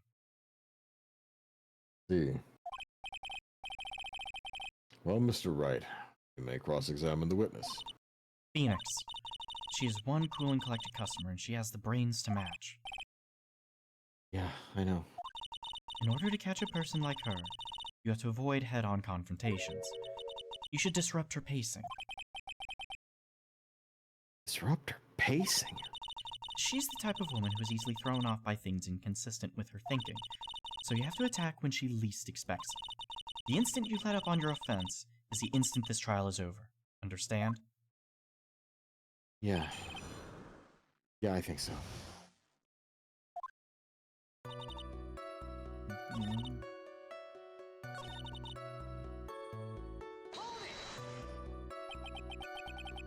You were in shock. What? Was I not supposed to be? Andrews is a very calculating person. Despite how close they were, I doubt she had romantic feelings for Mr. Kurita. Anyone randomly stumbling upon a dead body would be in shock, and you can't seriously expect that a young beauty like her would not be shocked. Somehow, I don't think the beauty has anything to do with being shocked or not. I see. Yeah, just be like, Your Honor, I plead shooketh.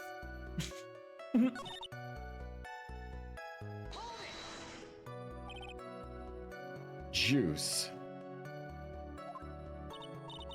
Yes, there was a bottle of tomato juice on the table, so I helped myself. But you didn't drink any of it, did you? Huh? There were no lip marks left on this wine glass to suggest that anyone drank from it.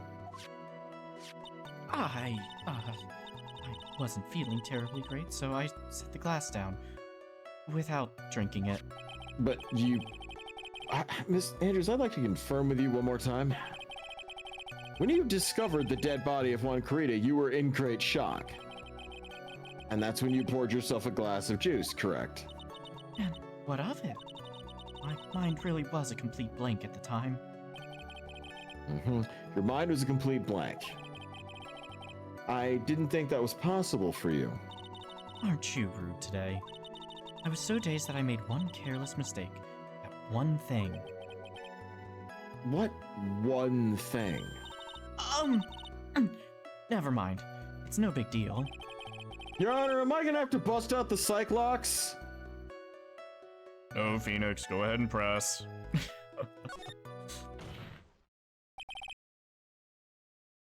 Miss Andrews. I'm convinced that, as you said, you made a mistake at the scene of the crime. What I really want to know is what this mistake was. Actually, so would I. I'm sorry, it's kind of embarrassing. When I set the glass down on the dresser, I accidentally knocked the flower vase over.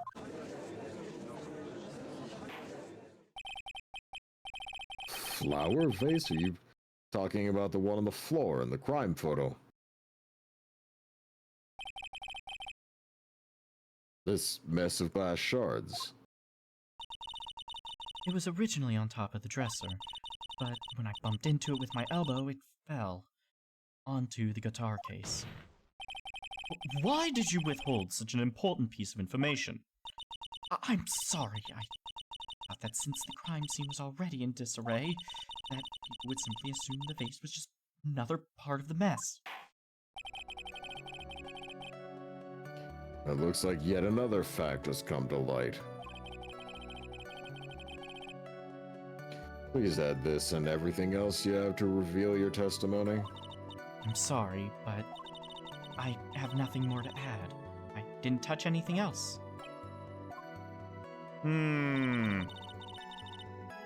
Okay, well now we know that. What I saw was the exact same scene as in the crime scene photo. However, Yeah. bitch, that case was not open. The flower was not on the floor. Nuh-uh, nope.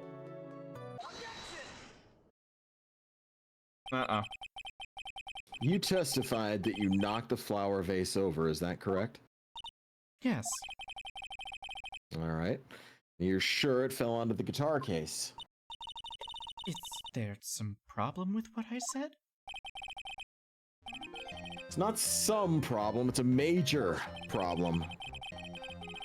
It's true that the top of the guitar case was wet with water. However, that's exactly what is so strange. Miss Andrews, you testified that the vase fell onto the guitar case. However, if that was true, the case should have gotten wet on the inside.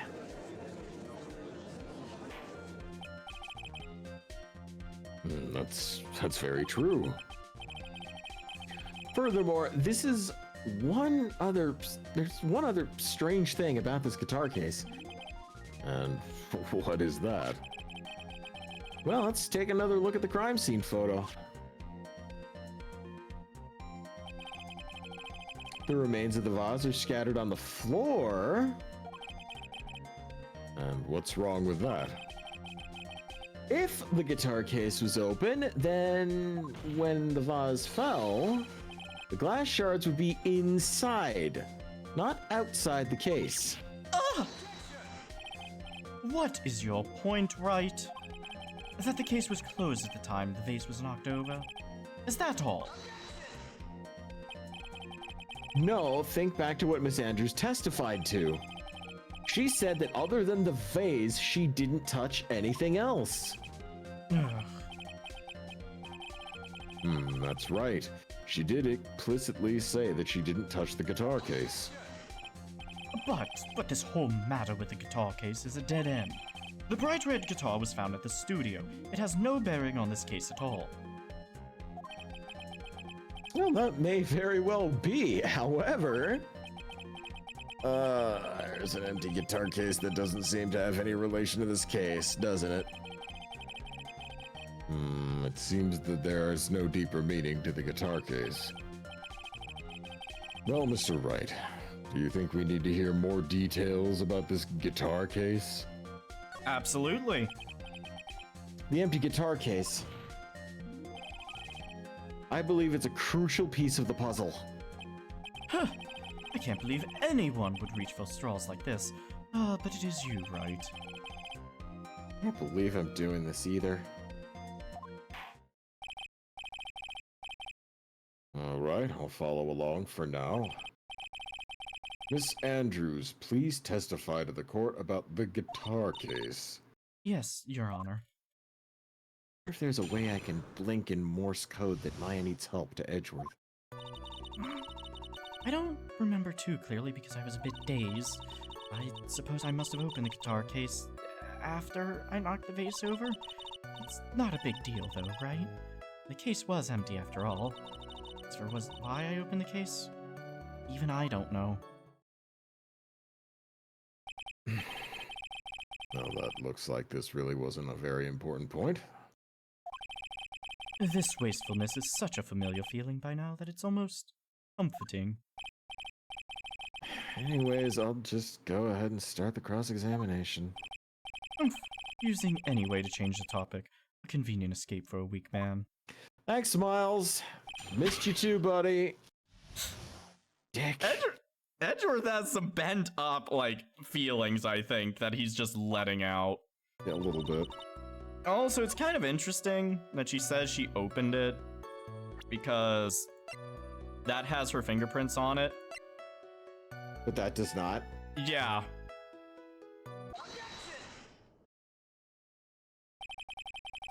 There's no way that you were the one who opened the guitar case. Why would you say that? It's elementary, my dear. Because the only fingerprints on this guitar case are those of the victim.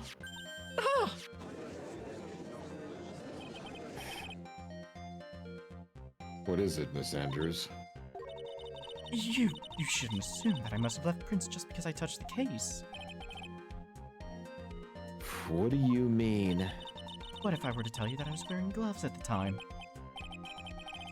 Gloves? Why would you be wearing gloves at the time? It was the night of the awards ceremony, so of course I dressed up for the occasion. Yes, now I remember. I'm almost sure I was wearing a pair of thin gloves. I see. Well, Mr. Wright, it seems the witness is wearing gloves at the scene of the crime. Bullshit. No, she wasn't. You were wearing gloves. Isn't that a little weird? Why is that strange? Well, because you're selectively leaving fucking fingerprints and not randomly.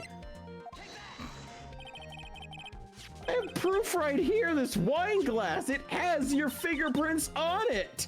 The wine glass? You left your fingerprints very clearly on this wine glass. Ah! Even if you took your gloves off when you poured yourself this glass of juice, wouldn't you think it was just a little strange that you put your gloves back on just to open the guitar case? Ah! God damn it, that cost me $200. You're gonna pay for that. Yeah, I hear that every day. Order, order, order! Looks like you hit the nail on the head this time. What do you mean? I believe that guitar case plays a very important role here. It's just an empty case. Wonder if it really was empty, though. Guitar, the bright red guitar was at the studio. Phoenix, drop all your presumptions. What was in the guitar case was not the bright red guitar. You don't mean it was a bright white guitar? Wait, that's not right either. Phoenix, I swear to God. I admit it would be unnatural for someone to do that. So the killer was hiding in the guitar case. And they opened it from the inside. So the witness was not wearing gloves, despite the fact that on the case... Your Honor, this is obviously the defense's usual misdirection tactic at work. Steer the court towards an unrelated topic and lull us all into his misguided.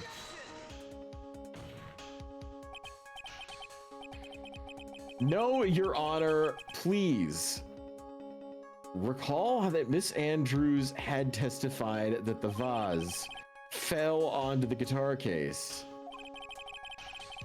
Which means that the case was closed when the crime took place.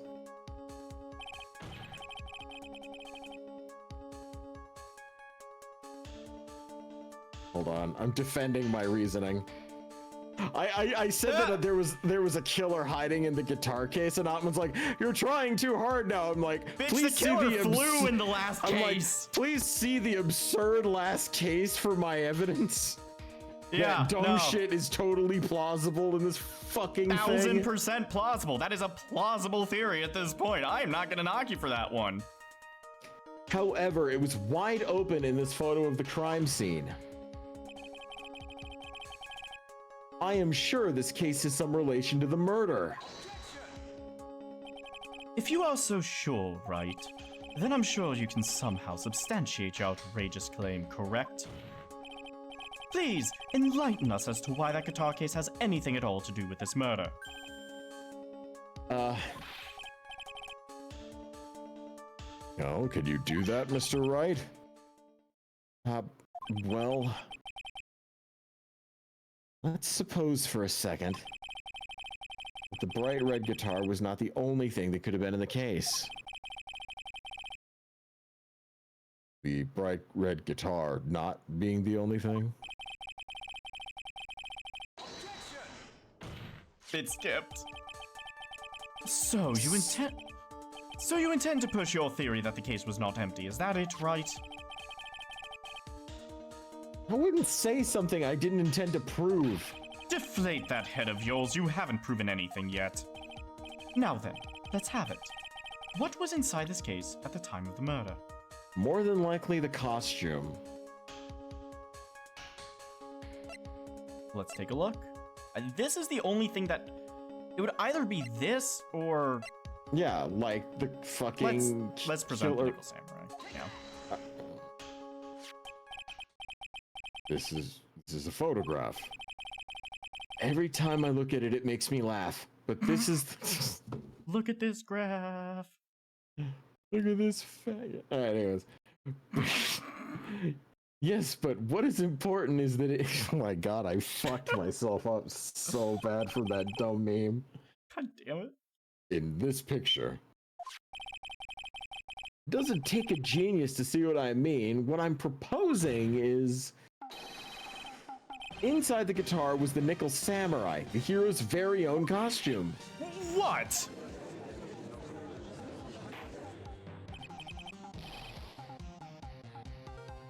Mr. Wright, explain yourself. Right. Are you saying that the witness opened the guitar case to take out a costume? What insane point would there be to doing something like that? That insane point would be to wear the costume, of course. Miss Andrews put it on to hide her identity so that she could make her escape. After all, you couldn't let anyone see you leave, could you, Miss Andrews? I refuse to accept your theory. Do you have anything to support such a preposterous idea? Yeah, the bitch be sweating. Also, just outside the door was an investigative photographer who was starving for a big scoop. And in the end, she managed to get this shot, correct? You mean this photo?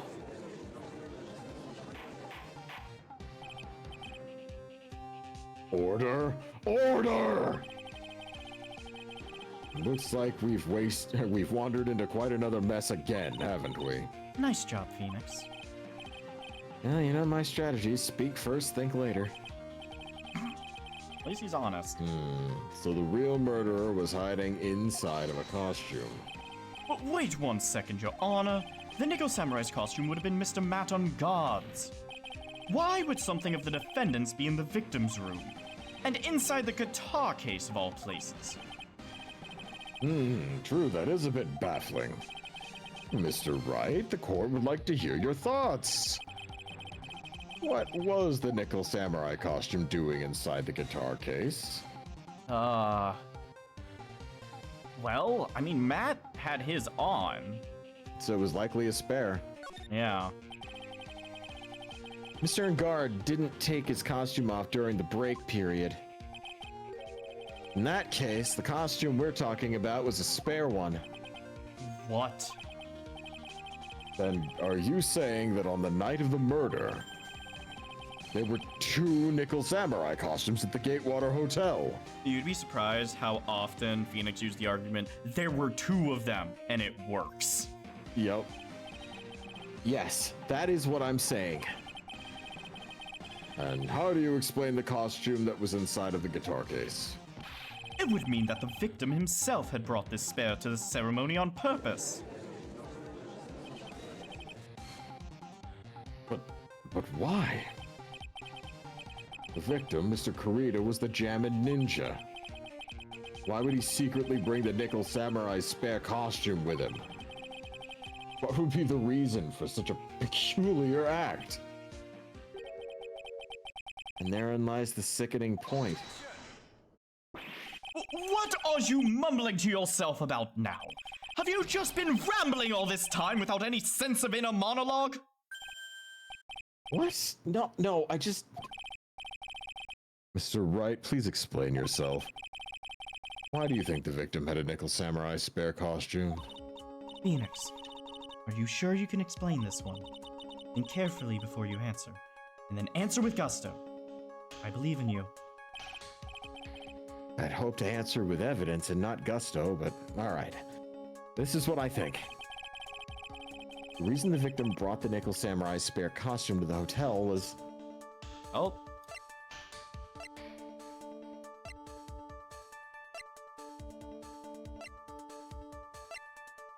Do you want to figure this one out, or do you just want me to go for it? No, Okay. do it, Dandy. Okay. Okay, I was right. I just... What's this? On the night of the murder, after the stage show, Nickel Samurai was going to hold a special press conference. The press conference? Yes, the Nickel Samurai was supposed to convince something at this conference. I heard about this as well. For once, you're not making something up, right? But what struck me as strange was that Mr. Ungard himself said he had no idea he was supposed to be holding a press conference that night. But how can that be? Well, the way I see it, that can only mean one thing. The conference was set up by none other than the victim, Mr. Juan Carita himself. The victim. The spare Nickel Samurai costume was prepared for that very conference. Mr. Carita was going to hold the press conference as the Nickel Samurai.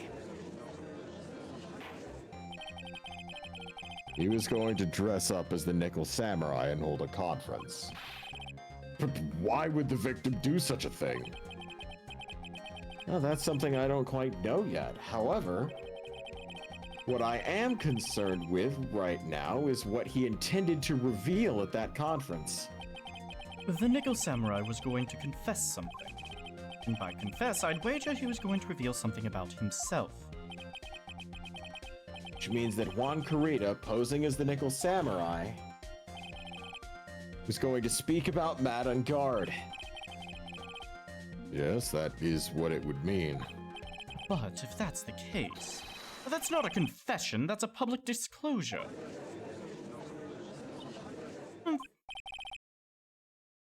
Miss Andrews? I can see why you are pros at what you do.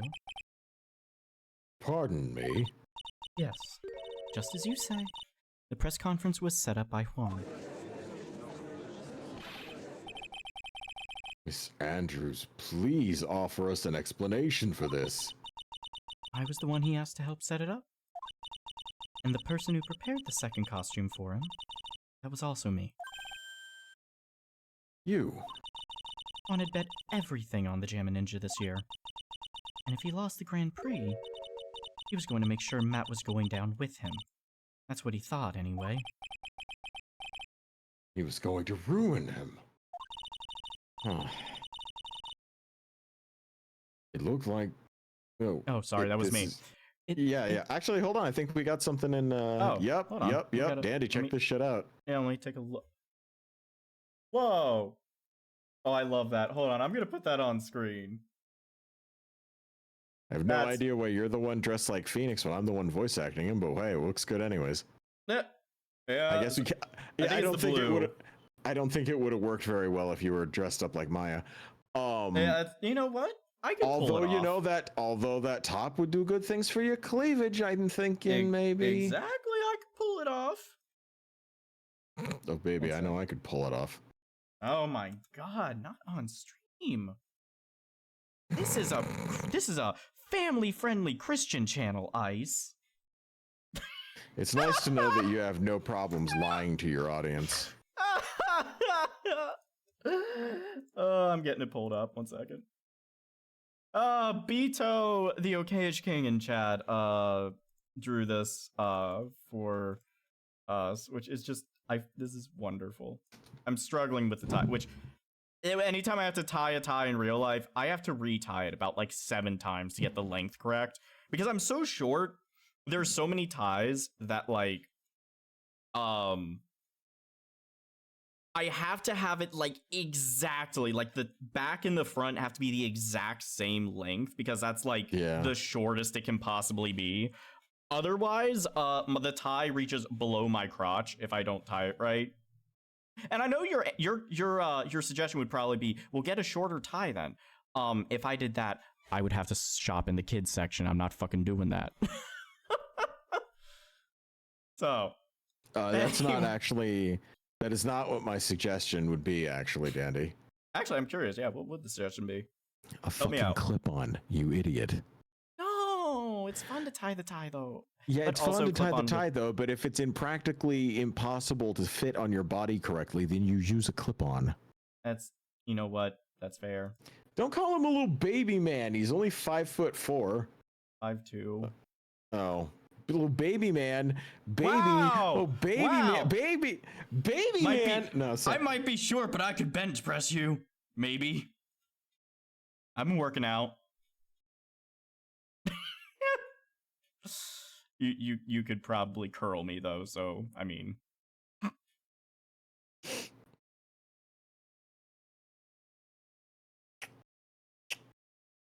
I feel like I have invoked I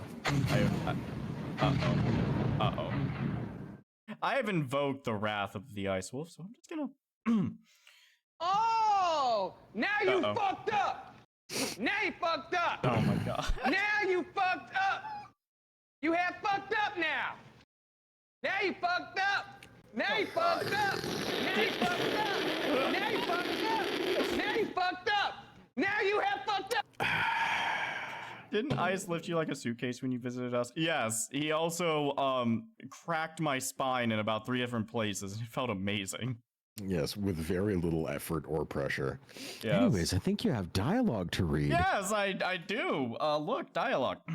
It looked like somehow Juan had in his hands a secret so powerful that it would destroy Matt's acting career had it been revealed.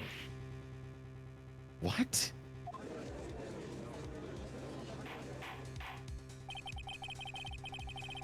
And you know what the secret of Mr. On Guards is, Miss Andrews. That's something only Juan knew. I don't know what it is. I see. I've probably been coming off quite suspicious to everyone, but that's to be expected. I'm trying to protect Matt, after all. Protect Mr. On Guard? And yet again, another strange bit of truth comes to light, it seems. Miss Andrews, if you could please tell us the truth about your behavior. Yes, Your Honor. I understand. Do they not swear people under oath in Japan? Like, is that not? Yeah, there's a lot of people that commit perjury in these games. It's kind of amazing. From the moment I saw the crime scene, I had a feeling that Matt was a murderer. Matt had to kill Juan no matter what. He didn't have an alibi for what he was doing at the time of the murder. My thoughts were confirmed by the evidence, of course, the button and the knife. But I'm Matt's manager, so I felt that I had to protect him.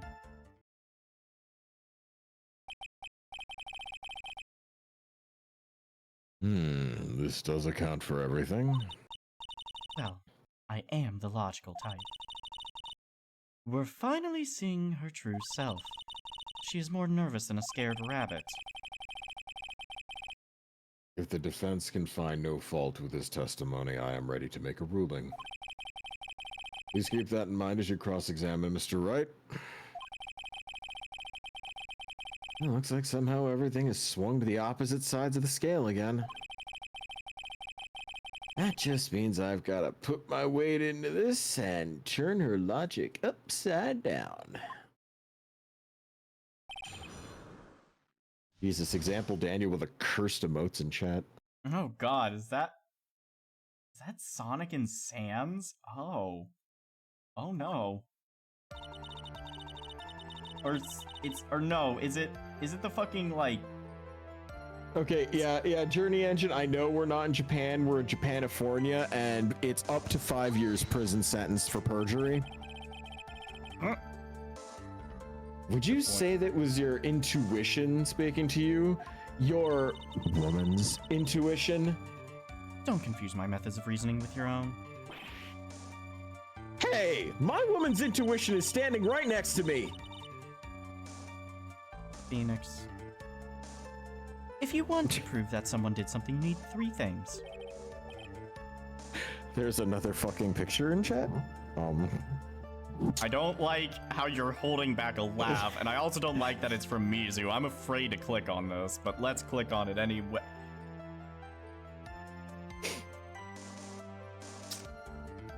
There are pictures I could show of me being very buff despite my height, but I would be destroyed off the platform. However, I will.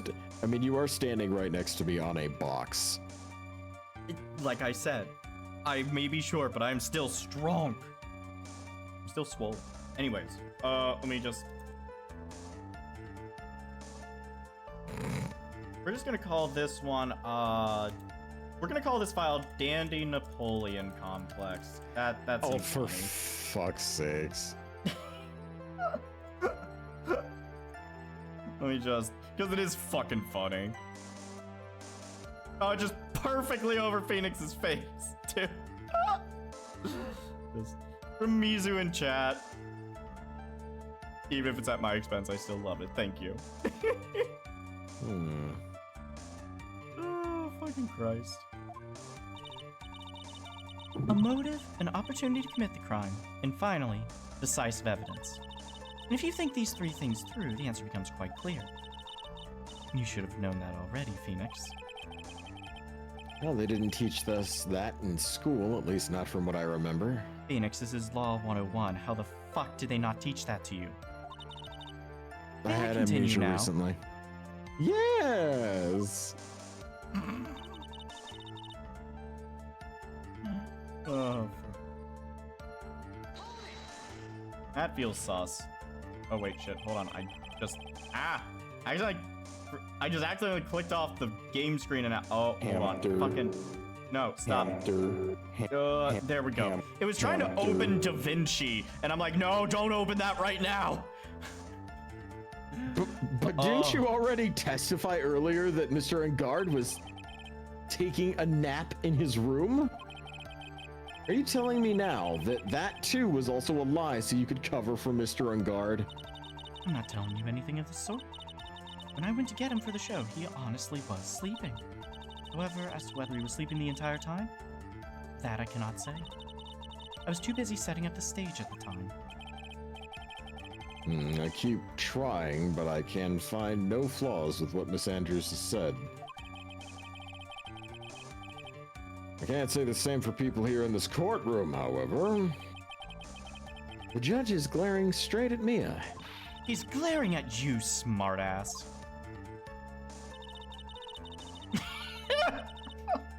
I love how Phoenix is just getting torn apart in this case for no fucking reason.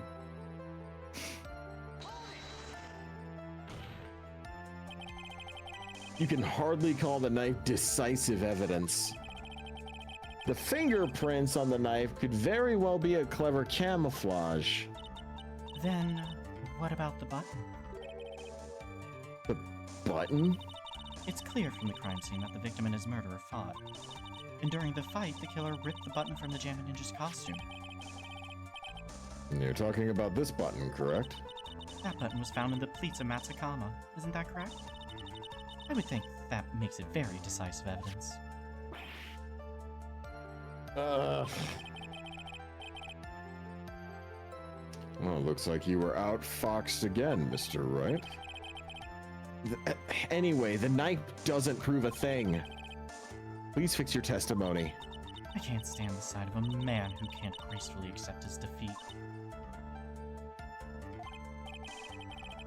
Thank goodness Mia can still look at me.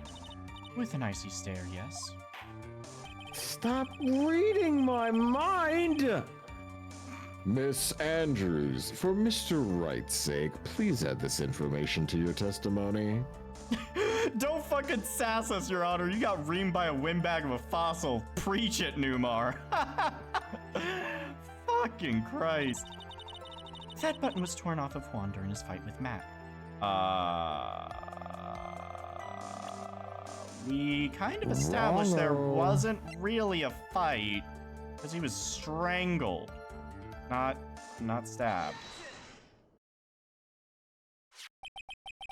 This is the victim's autopsy report. It clearly states the cause of death was strangulation by a scarf. Strangulation? I don't remember doing that. The knife stabbed at the victim was done after the victim had already died. And what does that actually mean? Let's examine the evidence. This button has the victim's blood on it, which would mean that it was ripped off of the costume when? after the knife was stabbed into the victim. Exactly, which means it's impossible that this button was torn off during the victim's final struggle. Because the victim was strangled to death in that fight. Ah! That's right, Miss Andrews. There is no way this button was ripped off during the struggle.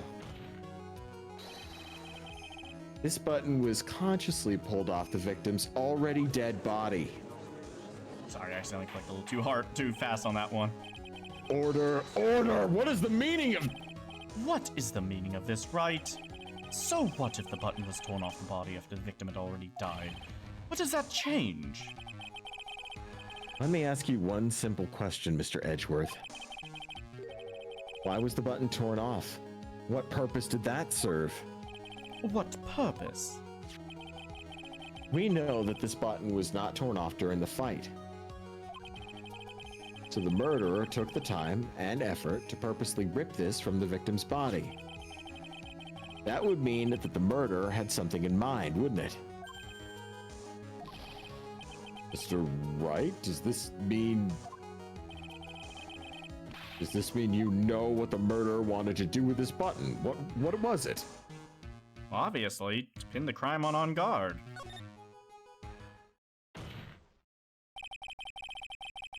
There is only one logical reason for doing something like that. It was to pin the crime on Mr. Ungard.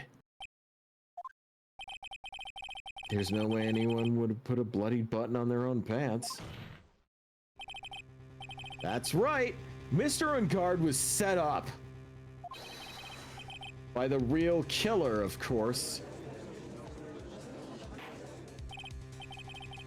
And the real murder is... Well, Mr. Wright, who in the world is the real killer then? Finally. Can't believe I managed to bring this trial all the way up to this point. Phoenix, you can't let your guard down yet. Not until the very end. The real killer, the person who planned to frame Mr. Ungard is...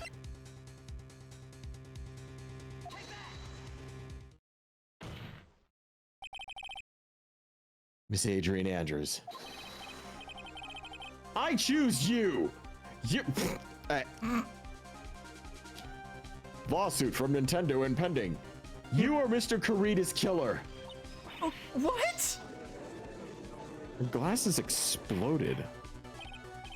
Another $200. Order, Mr. Wright! This is a very grave matter. Do you have any evidence that supports your charge? Any evidence? So all of the evidence points to Miss Andrews. How preposterous! You can't stick any of that on me! I can't, can I? Would you care to test me? Then what about this knife? The knife was used to stab the victim after he had already been strangled to death. It was used to throw suspicion onto Mr. Ungard, naturally. A knife covered in the defendant's fingerprints could only be taken from his room. And the only ones who had dinner with him and knew which knife to take was you. It's a third pair of glasses. Then... What about the button that was found in Matt's Hakama? This button was removed from the victim's body after he had already died. The only people who could have done so were the person who found his body or the killer. However, if Mr. Ungard was the real killer, there's no way he would have put such incriminating evidence on his own Hakama. That is a fourth pair of glasses. The only person who could have put this button into Mr. Ungard's Hakama is the person who went to wake him from his nap. You, yet again, Miss Andrews. I see. Well, what about the empty guitar case? That is also another piece of evidence that incriminates Miss Andrews. That costume was used to hide the real killer's identity as they fled the crime scene. Now, who could have known what there was going to be such a costume inside the guitar case? It could only have been the person who prepared the costume for the victim. And that person is you, Miss Adrian Andrews. No, But Miss Andrews' fingerprints were nowhere to be found on the guitar case. It was you who proved that she was not wearing gloves at the time. That's right.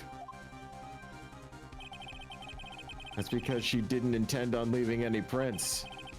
If anyone had found out that she had touched the case, they would have asked her why. So to avoid leaving any prints, she used a towel or something else to open it. But the glass of tomato juice is a different story. Miss Andrews purposely left her fingerprints on the grass to show that, yes, indeed, she was the classified dazed discoverer of a dead body. There's a fifth pair of glasses, and to top it all off, here's this photo. A photo of the killer as they exited the scene of the crime. No reasonable person on Earth can believe the Nickel Samurai is Mr. On Guard. He would be much too short for his own costume if it was him, and the size of his arms are different to boot. Speaking of how tall people are, Miss Andrews, you're also kind of short in stature, aren't you? Please. Stop. Well, how about it, Miss Andrews? Got it this time. This doesn't feel right. Miss Andrews? I refuse to testify. What was that? There's a law. It says I can't be forced to testify about something if it can incriminate me. Well, yes. You are absolutely correct, Miss Andrews. The law does provide us with a way to avoid self-incrimination by allowing a witness to not testify if the testimony can cause damage to themselves. What? Pleading the fifth is not something most people would think to do on the spot. Actually, thinking back to yesterday in Mr. On Guard's room. Adrian Andrews. Yes? Think hard about what we just discussed. Understood? Alright.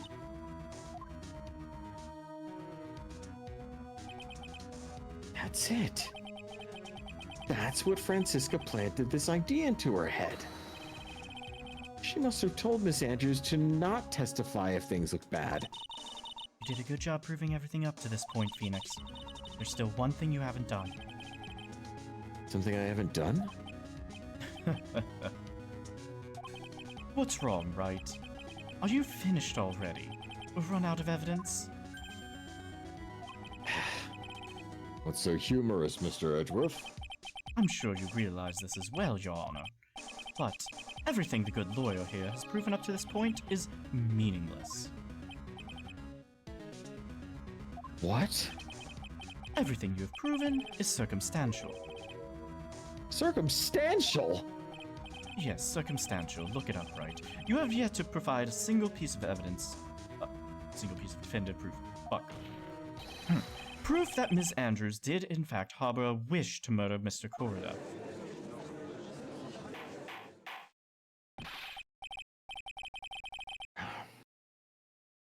Miss Andrews, you did want to kill, or did you want to kill Mr. Corrida? I believe this may lead to me incriminating myself, so I will abstain from answering. But, Miss Andrews, if you do that, it would be the same as admitting your guilt, don't you think? Maybe so, or maybe not. There's nothing to prove it either way. Besides, I don't even know what crime I would be guilty of due to my silence. Oh, she's taking that defiant attitude again. Mia, what do we do? Somehow, we've landed in the worst possible situation. I think we have reached a certain conclusion at this point in time. Miss Adrian Andrews has refused to testify. And the defense's theory that she is the actual murderer has not been fully substantiated with solid definitive proof. That's not true. In this situation, there's only one thing this court can do. And that is to declare a recess. Recess? I request that both the prosecution and the defense look further into this matter. At tomorrow's trial... Tomorrow? We don't have it tomorrow. We don't get a not guilty verdict today, then... Please wait, Your Honor. That's not necessary. The trial. Please continue the trial. What are you sweating for? Your client is getting one more day to live, isn't he? That's not it. This isn't about that. Edgeworth, I know you know who the real killer is. Please let the trial continue. If I don't get this verdict, then Maya... Huh? That it's impossible to continue as long as the witness refuses to testify. Now then, this court is... It is not impossible for this trial to continue. Mr. Edgeworth, what are you? It's true Ms. Andrews holds the right against self-incrimination. However, if the topic of conversation was something unrelated to whatever she may be guilty of, then she has no right to withhold testimony. Yes, that is very true, but... Actually, there is one little thing that I'm curious about. Ms. Andrews, when you found the victim's dead body, you poured yourself a glass of juice. Yes, and? I can't help but think how unnatural that is. Usually when one finds body, they are shaken up, not stirring a glass of juice. Haha, I see what you did there. So my actions were unusual. But I've already... Before you speak, I want to state that if you have a reason behind your actions, I would like you to testify to that effect. Testify? Your Honor, I would like to request that the witness testify again as to what happened when she first discovered the victim's body. Whatever we find out in this testimony should in no way implicate the witness. I don't know what it is about Edgeworth today, but I can't get a good read off of him. Is he friend or foe? Just don't know. I do. He's doing what's right, which is different. He doesn't care about a winning score anymore. The court acknowledges the prosecution's request, Miss Andrews, if you please.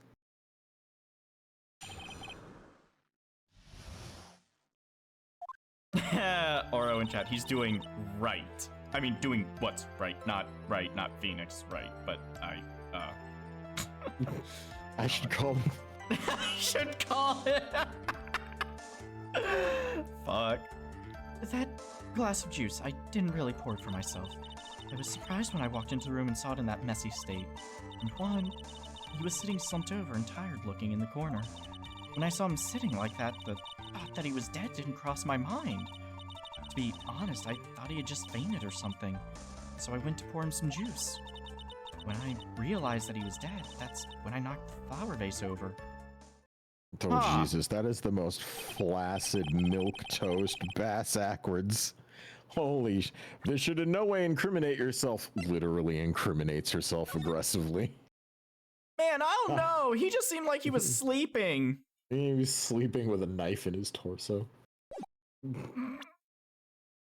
was just napping while bleeding out. Yeah. He was just feeling a little under the weather. So you poured that glass of juice for the victim. Why didn't you say so in your earlier testimony? I didn't think I needed to include something so trivial. Phoenix, please be careful here. You can't find anything wrong with his testimony, then there's nothing left. I know. Edgeworth, what the heck is he going on in that brain of yours? Now then, Mr. Wright, you may begin your cross-examination. Mike actually makes a really good point in chat. Honestly, motive should only matter if you have no definitive evidence that they physically committed the crime. If you could prove that they performed the act, then whatever their reason only matters to determine the appropriate punishment. Yeah. However, we are in Japanifornia, where the law and logic is questionable at best. Also, I want to point out, every lawyer gets a superpower. So, you know, Phoenix has his psyche locks and stuff. In Edgeworth's game, I kid you not, his superpower is logic. That's his superpower, is logic. No, that makes sense, because logic is his biggest strength. Yeah, but here's the thing. You get... Phoenix gets mystical mumbo-jumbo psyche locks, and I will tell you right now, the other lawyers get something that is equally as insane. But then Edgeworth? No, just logic. He knows how to connect pieces together. Yeah, he's actually the only good lawyer. He has no gimmick. Hold up. What the fuck is logic chess? That's an Investigations 2 Okay, we gotta play Investigations 2 on stream at some point. I have never played it, so it'll be a blast. Though that means we probably do have to get through the first one. Oh. Maybe not. Maybe just give it. We can find a way to make it fun. We can find a way to make it entertaining. We didn't do the first one in this. True, but you have played there. Just jump to 2. Okay. Mizu is begging us to jump to 2, which makes me think we should make our audience suffer through 1. No, I'm joking. We will. Eventually we'll do 2. Yeah. Okay. The thought that it was dead didn't cross my mind. Okay, here we go. Crime photo. Bullshit. It did. So you honestly didn't think he was dead when you found him? No, not at all. Even though this is what you saw when you discovered the body. Oh! Yeah, why is this a surprise? What is the meaning of this reaction? Isn't it obvious, Your Honor? There's a knife sticking straight out of Mr. Kurita's chest! Anyone who saw this scene would have immediately thought there was a dead man. That's... Well, you see... Oh, what's the matter, honey? Was he just tired, wanting some juicy... What'd you think he was gonna replenish the blood that he was losing? I doubt a single person in the world would make this for someone who was fainted. And then so nonchalantly go pour something to drink. Your point is? Miss Andrews, your testimony just now, it was just one giant lie. Go to jail for perjury, you dumb bitch. And your lie has proven only one thing very clearly. That you're the real killer.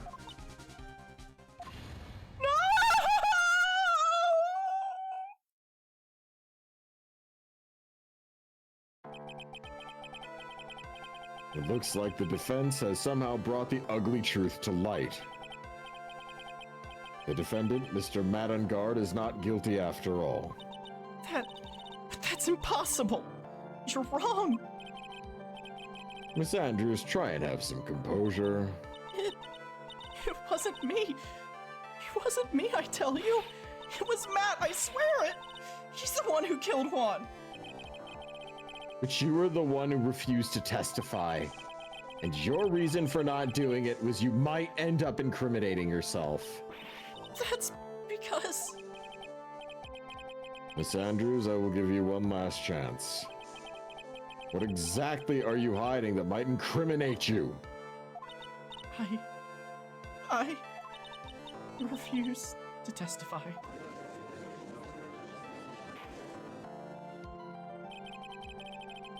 Then there is no need for this court to further continue. Mr. Madangard's innocence has been clearly demonstrated. Is it over? Have we found the truth at last? No. What's wrong, Phoenix? Usually the real killer confesses his or her guilt. Now that I think about it, this is the first time someone hasn't. Now then, I would like to hand down my verdict for Mr. Madangard.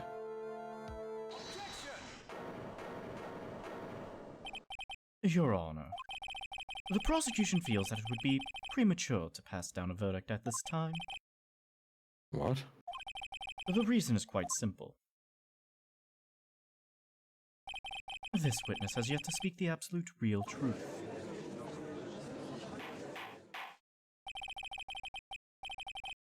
The absolute real truth. What are you on about?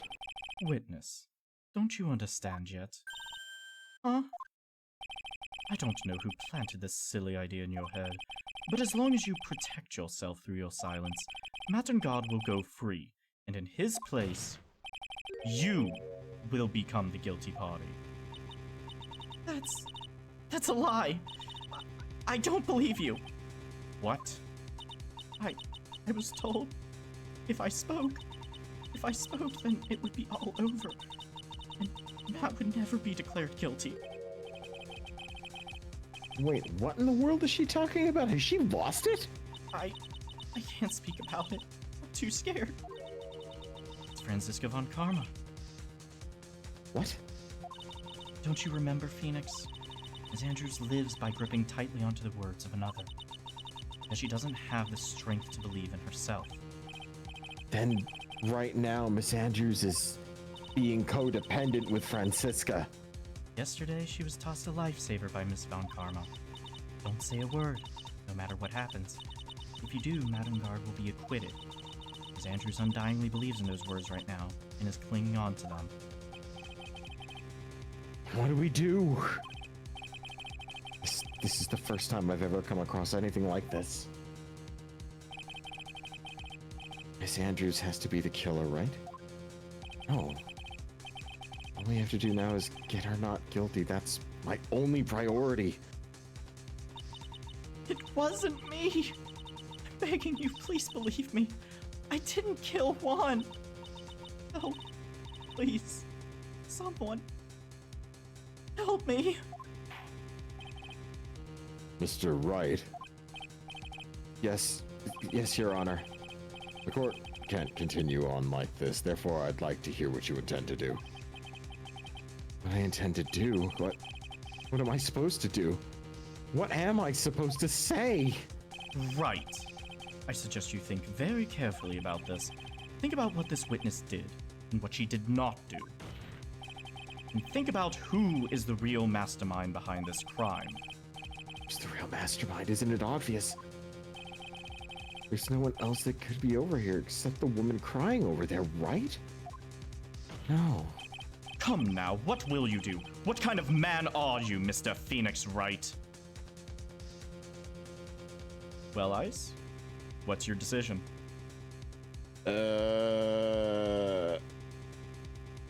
I feel like not guilty is the only right thing here, but I feel like that's also probably a bait and switch.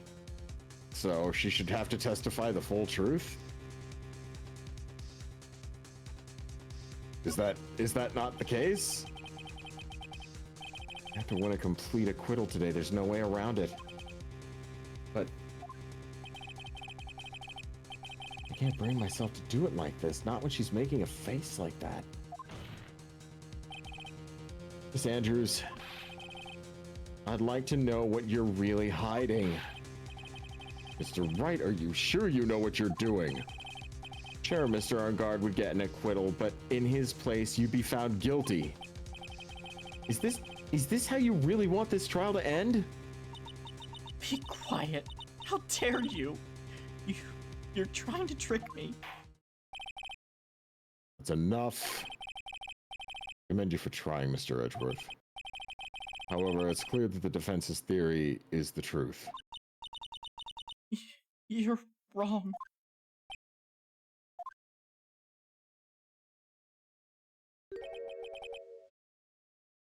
What a shame. I had hoped things wouldn't come to this. However... What is it, Mr. Edgeworth? Miss Andrews, since you absolutely refuse to testify, it falls on my shoulders to disclose this to the court. Stop! Mr. Edgeworth? This witness, how should I put this? She has an illness. What? And because of this illness, she has tried to commit suicide in the past. Stop! Please stop! No matter how much you want to hide it, it's no use. I have the evidence right here. Ah! That's... That's the second part of the suicide report. The attempted suicide report. What will you do now, witness? You know what I am about to do, don't you? I will now reveal to the court the true nature of the pitiful woman known as Adrian Andrews. Secret of dependent nature. Having other people know about it scares her more than anything else in the world. Please! Please stop! I beg you! If people find out, I'll... If you're going to say you would choose death, that is of no concern to me. Edgeworth, how can you be so cold? However, before you die, I will pull the truth from your still breathing lips, no matter what I have to do. So, will you tell the court yourself, or shall I? Either is fine with me.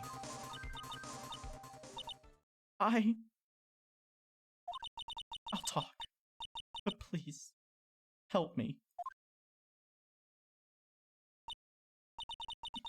Nothing matters anymore.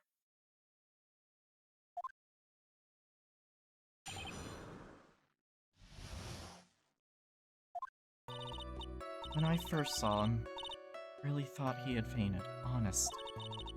When I realized he was dead, that was when I formulated my plan. Once I made sure there was no one in the hallway, I made him dash back to Matt's room. And then, I stabbed one's dead body with a knife and ripped off the button.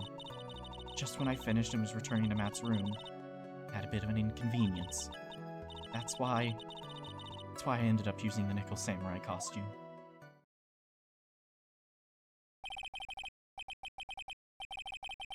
Stab the body with a knife. Why would you do that? Isn't it obvious? To pin the blame on a certain person. A certain cowardly man. What do you mean by all of this? It might take this court a little while to understand, but... this is the truth. The real killer is Matt, that scumbag of a man. I'll never forgive him. He's trying to escape his guilt again, just like last time. Last time? So, Miss Andrews stabbed the victim Juan Carita in the chest with a knife. However, she didn't do it with murder in mind. She did it with the intent of framing Matt on guard for the murder. And this is her crime. What? How is this possible? I mean, wasn't Miss Andrews supposed to be the real murderer? Mr. Wright, please get over your shock and commence with the cross-examination.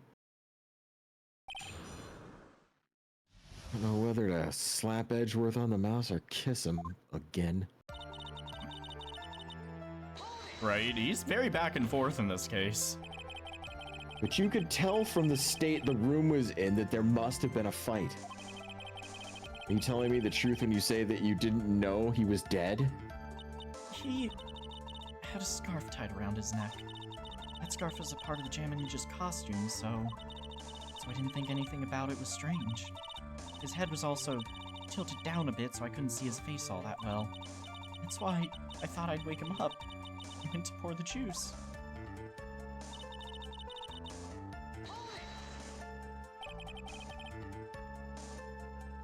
And what is this plan that you had?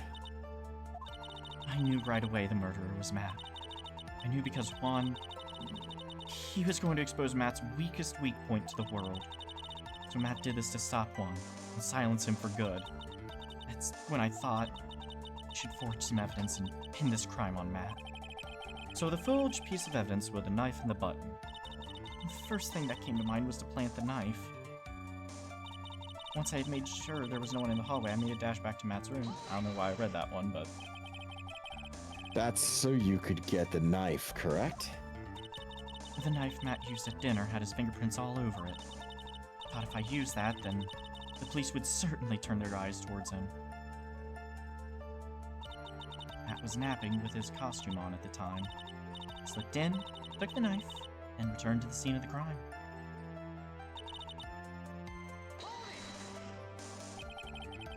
So you were the one to stab the victim with a knife. Gives me goosebumps to think about it now. What a horrible thing I did. But at the time, I couldn't control my own body.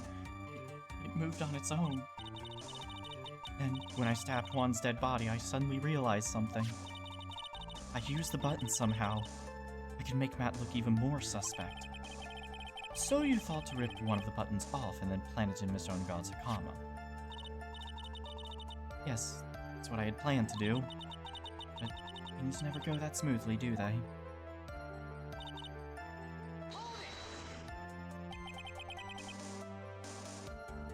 An inconvenience? There was a woman with a camera at the ready, loitering in the hallway. I'm willing to bet my spikes it was Lotta. There's also a woman with a ray gun at the ready, pacing back and forth. That's Smith's old bag for you. I'd already been caught and made into a big scoop for a certain weekly tabloid once, so I couldn't very well go out looking like myself and get caught again.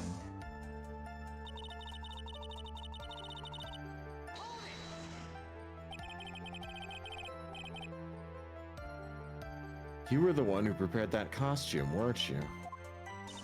Yes. Took it from Global Studios. Also put it into Juan's guitar case the day before the award ceremony. You did this in preparation for the press conference, correct? Yes. Juan wanted to wear that costume and hold a press conference in it. He was going to disclose Matt's big secret there. And what was this secret? That, I don't know. Anyway, I thought that if I were to leave Juan's room in the Nickel Samurai costume, then people would think that Matt was the real murderer. I was very careful not to leave any fingerprints when I opened the guitar case. I absolutely did not want anyone to know about the costume.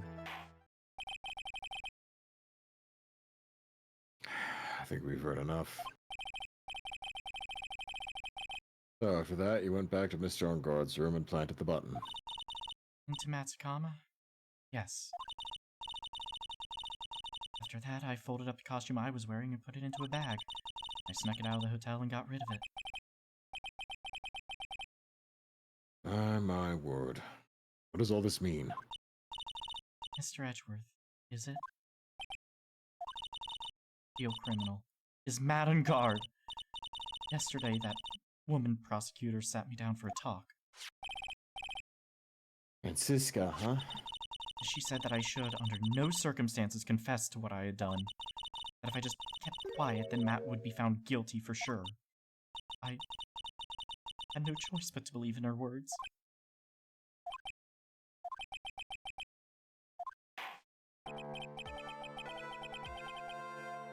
What this witness has done is clearly unlawful.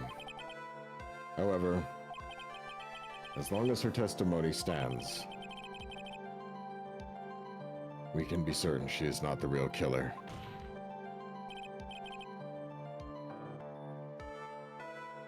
Wait, Your Honor! Right. It's pointless.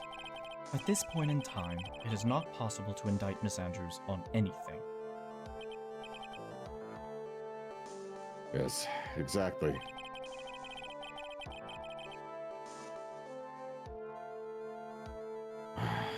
There isn't a single piece of evidence that points to her as the murderer. Cross-examination of the witness is over, and with it, so is today's trial.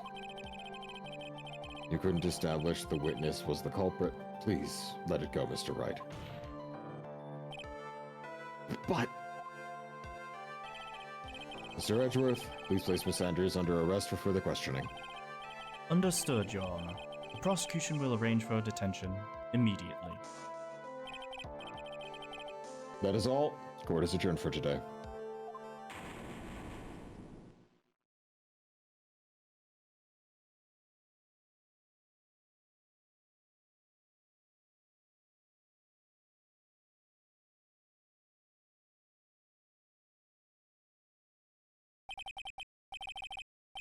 Today's trial. It's over. And I didn't win an acquittal. Witness, would you mind if I asked you something? Edgeworth. What is it? Before you leave court today, I wondered if I might look at one thing. The card in your hand. It's had my interest for quite some time now. What exactly is it? Oh, this? Mr. Wright also asked about this. Although, I didn't remember it at the time you asked me about it, Mr. Wright. I remember just now. Found this in the room on that day. Room. That day? Yes. I found this card when I discovered Juan's body. It was lying there right next to him. You found that card next to the victim's body. That's an assassin's calling card. I suppose I must have unconsciously slipped it into my pocket. But it's not as if this card has any relevance to Juan's murder, right? No, it does. It literally does. Yeah. For fuck's sake, stop undermining me, Phoenix. Yeah, I guess not, but it's still a strange card if you ask me. As far as a clue to this case? See why. Witness! That card! Give it to me! Hurry! Edgeworth? Do you have any idea what you have stupidly yet inadvertently done? I can't believe you hid this from me all this time! I didn't mean to. What is this all about? I've never seen Edgeworth so emotional before.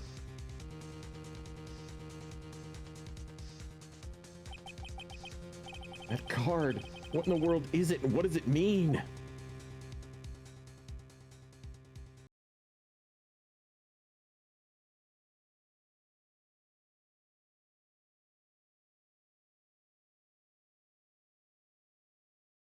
Wrap up the stream too. So, I will... Let's see, let me look at the time. No, it's literally just perfect timing.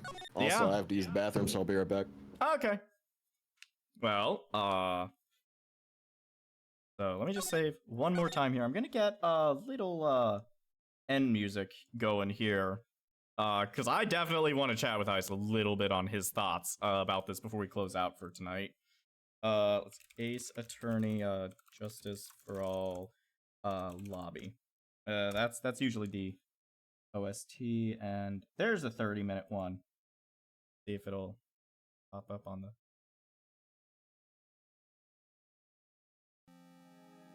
There we go.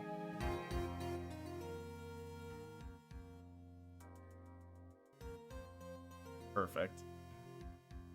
I went to the bathroom and lost the stream, damn it. No!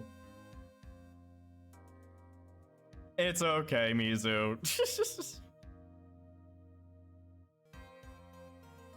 So in chat, no spoilers, but how are you liking the case? For the people here that have not seen this case, I'm curious of what you guys are thinking. I always love hearing people's opinions when they're like new to the series.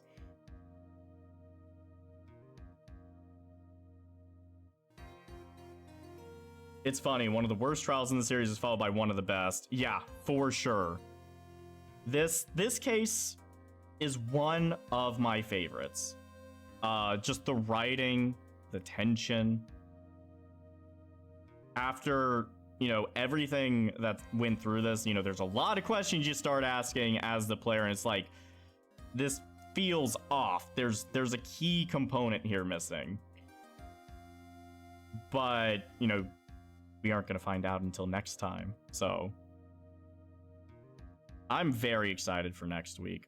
Which, by the way, guys, next week, Tuesday is not going to be Phoenix Wright. We're going to move it to Thursday for next week, because next Tuesday is Halloween. So, hold on. Apparently, the clown case, basically that whole case was because the dude ran out of time and threw it together, and that's why everyone hates it. Yeah, no, that tracks. That feels like a case that was rushed. Big time. Back here. So, hey Ice, welcome back. Welcome back to The Verdict Is You. So I'm gonna switch over to the credits here to thank everyone. But before we close out and like raid someone, I was actually curious, Ice, what is your opinion of the case right now, and like what's going through your mind as we go through this? This is so much better written than the last one. Yup. Very, very much so. And that perjury is a 5-year sentence. Yep. No one cares about that though for some reason. But yeah, why is that perjury doesn't matter in a world full of court trials? It's a good question. It's a very, very good question. I legit don't know. One thing I don't quite get is why the judge didn't acquit Matt. Even if they didn't prove Andrews commit the murder, they proved all the evidence against Matt was falsified. That's also a good point. But I'm curious, Ice. What are you currently thinking with the case? I think an assassin did it. Well, yeah. Who do you think hired the assassin? I told you. You Guy think that it was the guy we're trying to prove didn't do it? You think it was Matt? Yes. I think it was Matt on guard. Like I said, he is acting way too suspicious. He is acting completely cool, calm, collected, and composed. Literally none of the other people that have been accused of all this shit have acted cool, calm, collected, and composed. They have been stressed as fuck. Meanwhile, Matt's just been like, yeah, it's whatever. Almost like, you know, he had someone tell him in advance that he'd be fine. Very good point. Yeah. I'm excited to see your reaction to the reveal of everything in this case. Well, you're not gonna see it next Tuesday, folks, because we're doing our big old Halloween finale game. Yeah, we will be doing this next Thursday, I think, though? Yeah, Yes. we can move this to Thursday, right? Yeah, we'll do it on Thursday. Yeah. So, yeah. So, actually, Ice, who do you want to raid tonight? Callus only has about 12 people. Kincaid has 25. Are you going to play Day Shift at Freddy's, or do I need to pay you two to play? Okay, Mizu, let me ask you about how long is the game?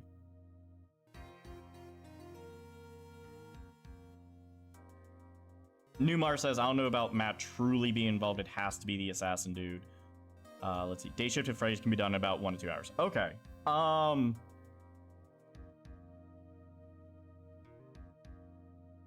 Let's see. So Ice and I will talk about it, because I know there were a couple other horror games we still had that we were throwing around. Third game goes emotional too, and less shitposty. Okay. So Day Shift at Freddy's. We'll look into that. So do all 3 games done in 1 to 2 hours, or are you saying 1 to 2 per game?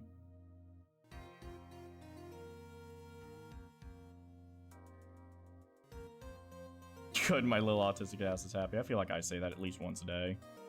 Because I'm trying to think of like other horror games that like have been on my radar, but the thing is, I don't really pay attention to horror games because I haven't really played horror games before this, basically. But anyways, we'll take a look into it. So you said you wanted to raid Callus, Ice? Yeah, it's Callus or Kincaid, either or. Kincaid's doing a horror game. Callus is doing Secret of Evermore. Sounds like it's an RPG or something. That is an old Nintendo game with talking pies. Let's see. I mean, we've rated both of them quite a bit. You know what? You ever play that game? Love it. It is. Okay, since you guys seem to know what it is, let's go ahead and raid Callus. Thanks for a great stream, guys. Have a good one. You too, Journey.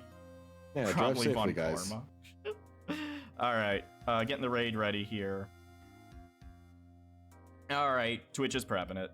Thanks again, everyone, for coming out and enjoying the crazy trials and all that. Love that you guys enjoy the voice acting too, so. Yeah, we'll see you guys next time. All right, take care, everyone. Tell Callus we say hi.